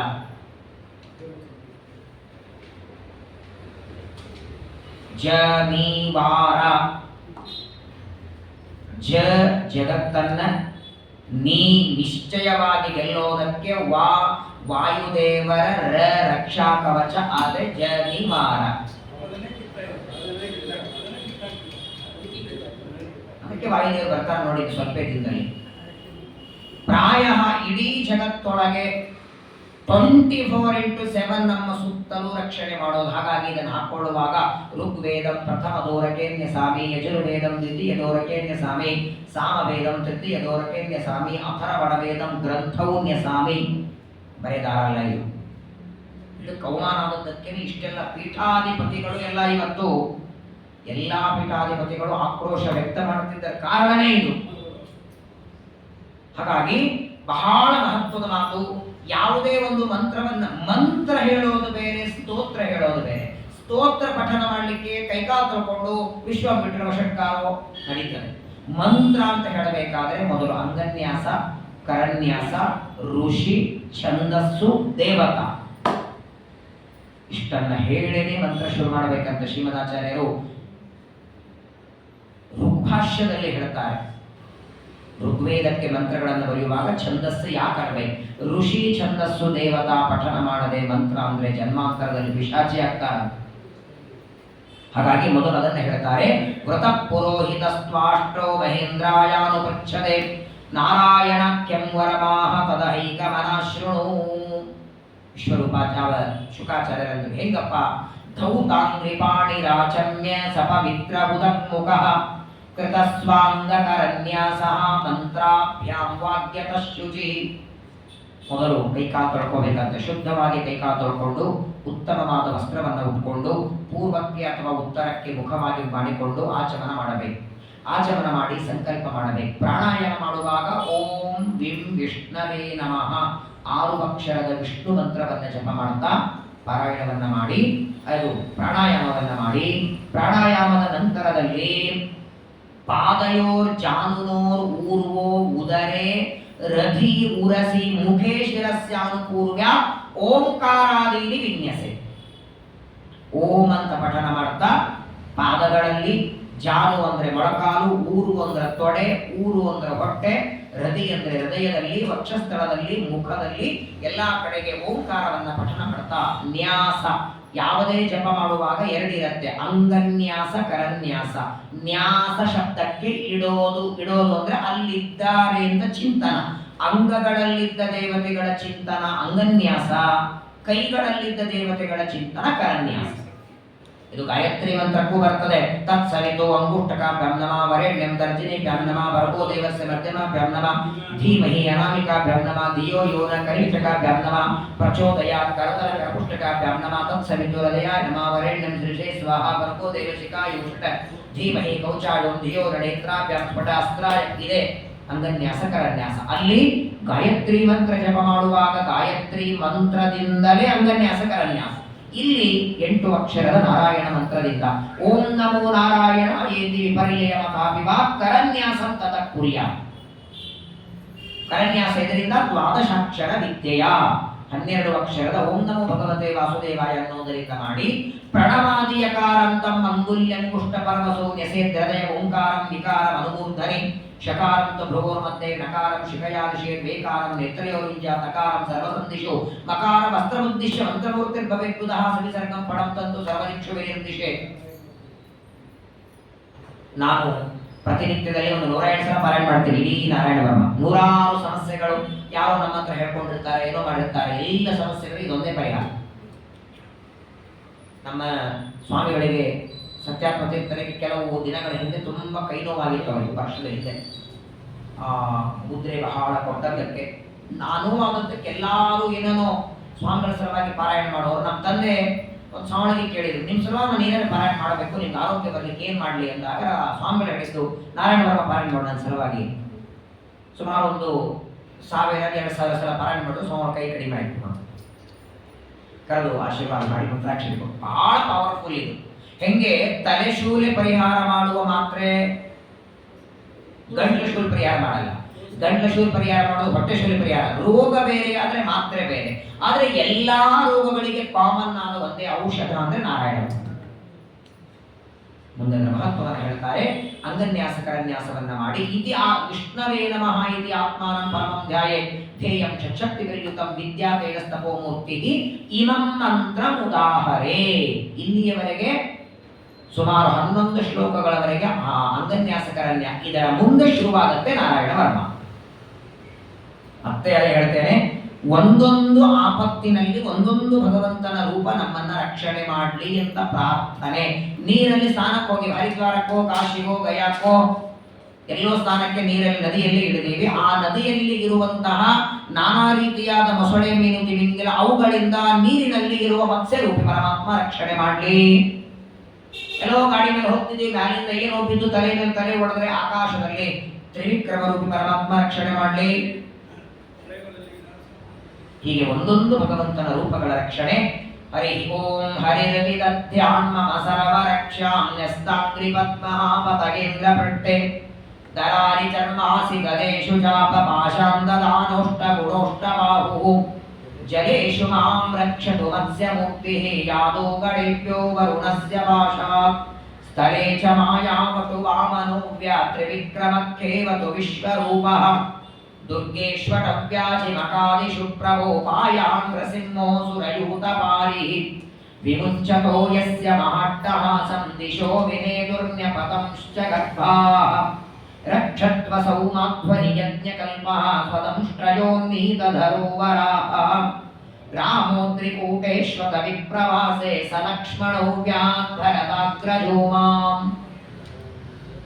ಅದ್ಭುತವಾದದ್ದು, ರಮ್ಯವಾದದ್ದು ಭಗವಂತನ ಒಂದೊಂದು. ಎಲ್ಲಿವರೆಗಂದ್ರೆ ಎಲ್ಲ ಓಡಾಡುವಾಗ ಅಥವಾ ಅಡವಿಯಲ್ಲಿ ಹೋಗುವಾಗ ನರಸಿಂಹ ರೂಪದಿಂದ ರಕ್ಷಣೆ ಮಾಡಲಿ ಮಾತ್ರವಲ್ಲ, ಗಾಡಿ ಮೇಲೆ ಹೋಗ್ತಿರ್ತೆ ನೀವು ಇಲ್ಲಿಂದ ಅಲ್ಲಿ ಹೋಗುವಾಗ ಒಂದು 3-4 ದೇವರ ದೇವಸ್ಥಾನ ಹೋಗುತ್ತೆ, ನಮಸ್ಕಾರ ಮಾಡದೆ ಹೋಗ್ತೀವಿ, ಅದು ಒಂದು ಪಾಪ ಅಂತೆ. ಪಥಿ ದೇವ ಹೇಳನ, ಪಥಿ ಮಾರ್ಗದಲ್ಲಿ ಬರುವ ದೇವತೆಗಳ ಹೇಳನ, ಅದನ್ನು ಹಯಗ್ರೀವ ರೂಪ ಪರಮಾತ್ಮ ಹಯಶೀರ್ಷೋ ಮಾಂ ಪತಿದೇವ ಹೇಳನ. ಧನ್ವಂತರಿ ರೂಪದಿಂದ ಆರೋಗ್ಯ ಕೊಡಲಿ, ಕೃಷ್ಣ ರೂಪದಿಂದ ಸಂತಾನ ಕೊಡಲಿ, ಎಷ್ಟು ಪ್ರಾರ್ಥನೆ ಮಾಡ್ತಾರೆ, ತುಂಬಾ ಚೆನ್ನಾಗಿದೆ. ಹೀಗೆಲ್ಲ ಪ್ರತಿನಿತ್ಯದಲ್ಲಿ ಧನ್ವಂತರಿ ಭಗವಾನ್ ಪಾತ್ವ ಅಪಥ್ಯ, ಅಪಥ್ಯ ಅಂದ್ರೆ ರೋಗಾದಿಗಳಿಂದ ದ್ವಂದ್ವ ಭಯ ಶಬೋ ನಿರ್ವಿತಾತ್ಮ. ವೇದವ್ಯಾಸದೇವರು ದ್ವೈಪಾಯನೋ ಭಗವಾನ್ ಅಪ್ರಬೋಧ ಬುದ್ಧಸ್ತು ಪಾಖಂಡಗಣಾತ್ ಪ್ರಮಾದ. ವೇದವ್ಯಾಸದೇವರು ನಮ್ಮನ್ನು ರಕ್ಷಣೆ ಮಾಡಲಿ. ಅನಂತರ ಮಾಂ ಕೇಶವೋ ಗದಯ, ಪ್ರಾತಃ ಕಾಲ ಮಧ್ಯಾಹ್ನ ಸಾಯಂಕಾಲ ದೇವರ ರಕ್ಷಣೆ ಬಹಳ ಸುಂದರವಾಗಿ ವಿಶ್ಲೇಷಣೆಯನ್ನು ಮಾಡ್ತಾ ಆ ವಿಶ್ವರೂಪಾಚಾರ್ಯರು ಹೇಳಿ ಇದರ ಮಹತ್ವ ಏನು.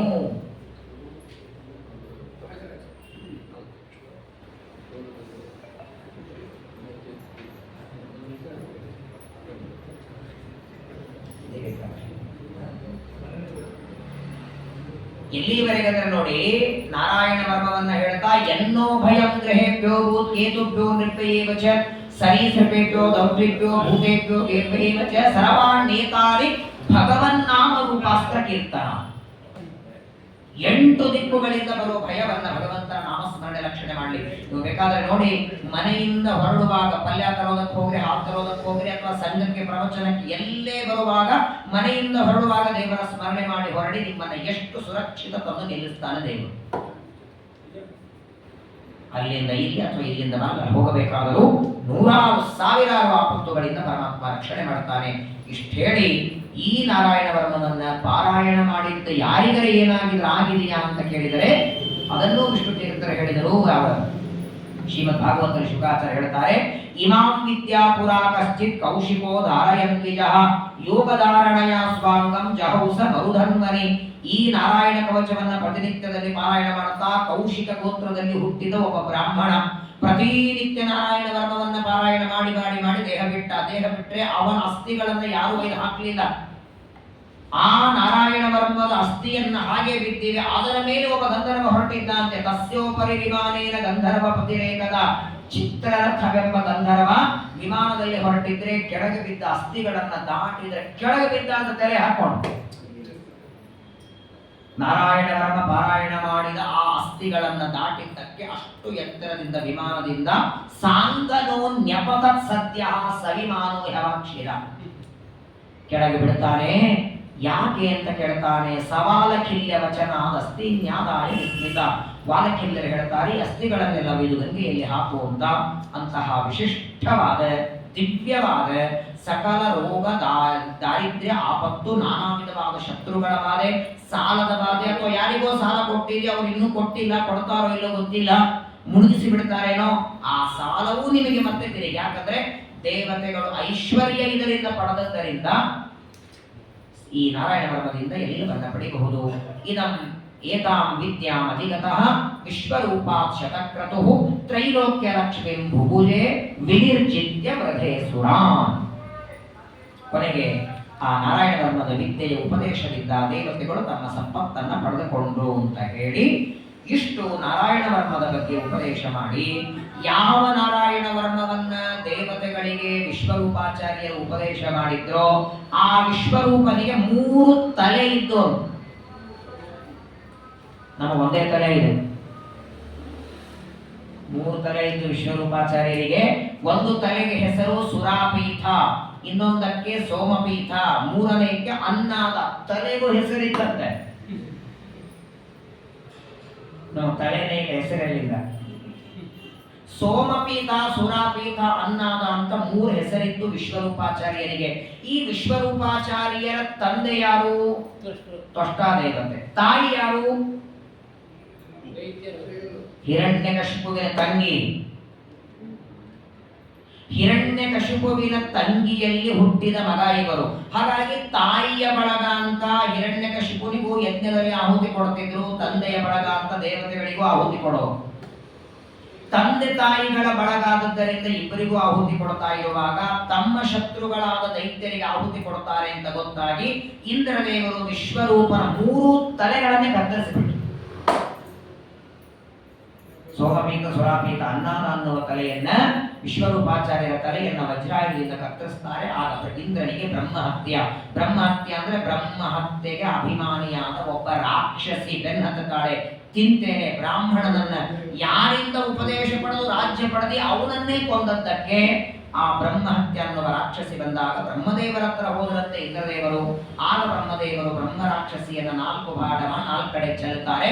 ಒಂದು ಹಾಕ್ತಾರೆ ಸೌಳು ಭೂಮಿ, ಮಡಿ ಬರಲ್ಲ, ಅಲ್ಲಿ ಬ್ರಹ್ಮಹತ್ಯ ಇದೆ. 2ನೇ ಭಾಗವನ್ನ ಗಿಡದಲ್ಲಿ ಹಾಕ್ತಾರೆ, ಗಿಡದ ಅಂಟು, ಹಾಗಾಗಿ ಅಂಟಿನ ಉಂಡಿ ಮಡಿ ಬರಲ್ಲ. ಬ್ರಹ್ಮಹತ್ಯೆ ಇರೋದರಲ್ಲಿ ಅಂಟು ಮಡಿಗೆ ಬರಲ್ಲ. ಅಂಟು ಇರುವ ಯಾವ ವಸ್ತುನು ಮಡಿಗೆ ಬರಲ್ಲ. ಈ ಸ್ಟಿಕ್ಕರ್ ಟಿಕ್ಲಿ ಹಚ್ಕೋತಾರಲ್ಲ, ಬರಲ್ಲ, ಅದು ಬ್ರಹ್ಮಹತ್ಯೆ ಇದೆ ಅದರಲ್ಲಿ. ಬ್ರಹ್ಮದೇವರು 4 ಭಾಗ ಮಾಡಿ ಬ್ರಹ್ಮಹತ್ಯೆಯನ್ನ ಒಂದು ಭಾಗ ಒಗೆದಿದ್ದಾರೆ.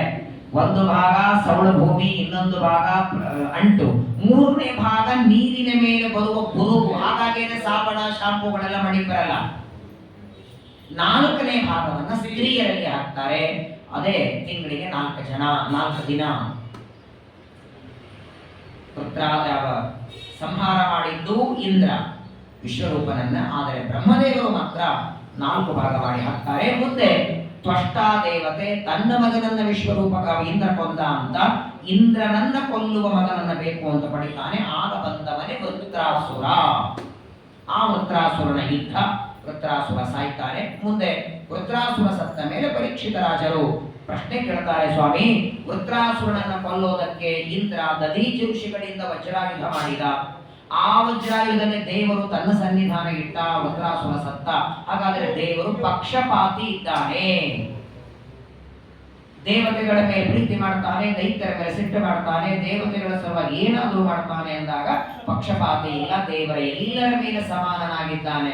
ಸಮಾನನಾಗಿದ್ದಾನೆ ಎಂದ ಮೇಲೆ ದೇವತೆಗಳ ಮೇಲೆ ಅನುಗ್ರಹ ಮಾಡದಂತೆ ದೈತ್ಯರ ಮೇಲೆ ಅನುಗ್ರಹ ಮಾಡಿದ ಒಂದಾದ ಕಥೆ ಹೇಳಿ ಎಂದಾಗ ದೈತ್ಯ ಬಾಲಕರಾದ ಪ್ರಹ್ಲಾದರ ಕಥೆ ಹೇಳಿ.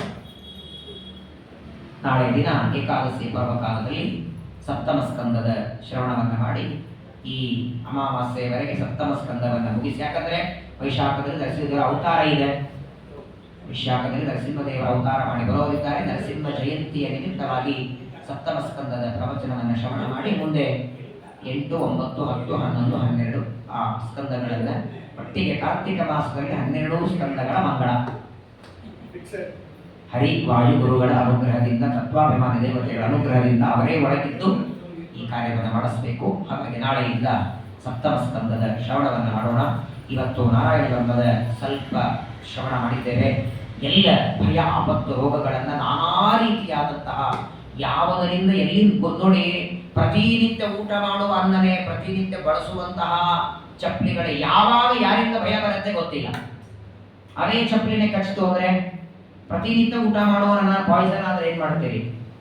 ಹಾಗಾಗಿ ಹೊರಗಿನವರಿಂದ ಭಯ ಬರತ್ತಂತಿಲ್ಲ, ನಾವು ಬಳಸುವ ವಸ್ತುಗಳಿಂದಲೂ ಬರಬಹುದು. ಒಟ್ಟಾರೆ ಯಾವುದೇ ವಸ್ತುಗಳಿಂದ, ಪ್ರಾಣಿಗಳಿಂದ, ಪಕ್ಷಿಗಳಿಂದ ಏನೇ ಭಯ ಬಂದರೂ ಅದು ನಾರಾಯಣ ಬ್ರಹ್ಮದಿಂದ ಪರಮಾತ್ಮ ದೂರ ಮಾಡಲಿ ಅಂತ ಪರಮಾತ್ಮನಲ್ಲಿ ಪ್ರಾರ್ಥನೆಯನ್ನು ಮಾಡಿ ಸಪ್ತಮಸ್ಕರ ನರಸಿಂಹದೇವರ ಚರಿತ್ರೆಯನ್ನ ನಾಳೆಯಿಂದ ಪ್ರಾರಂಭ ಮಾಡೋಣ. ಭಾರತೀಯ ಪುರಾಣ ಶ್ರೀ ಕೃಷ್ಣ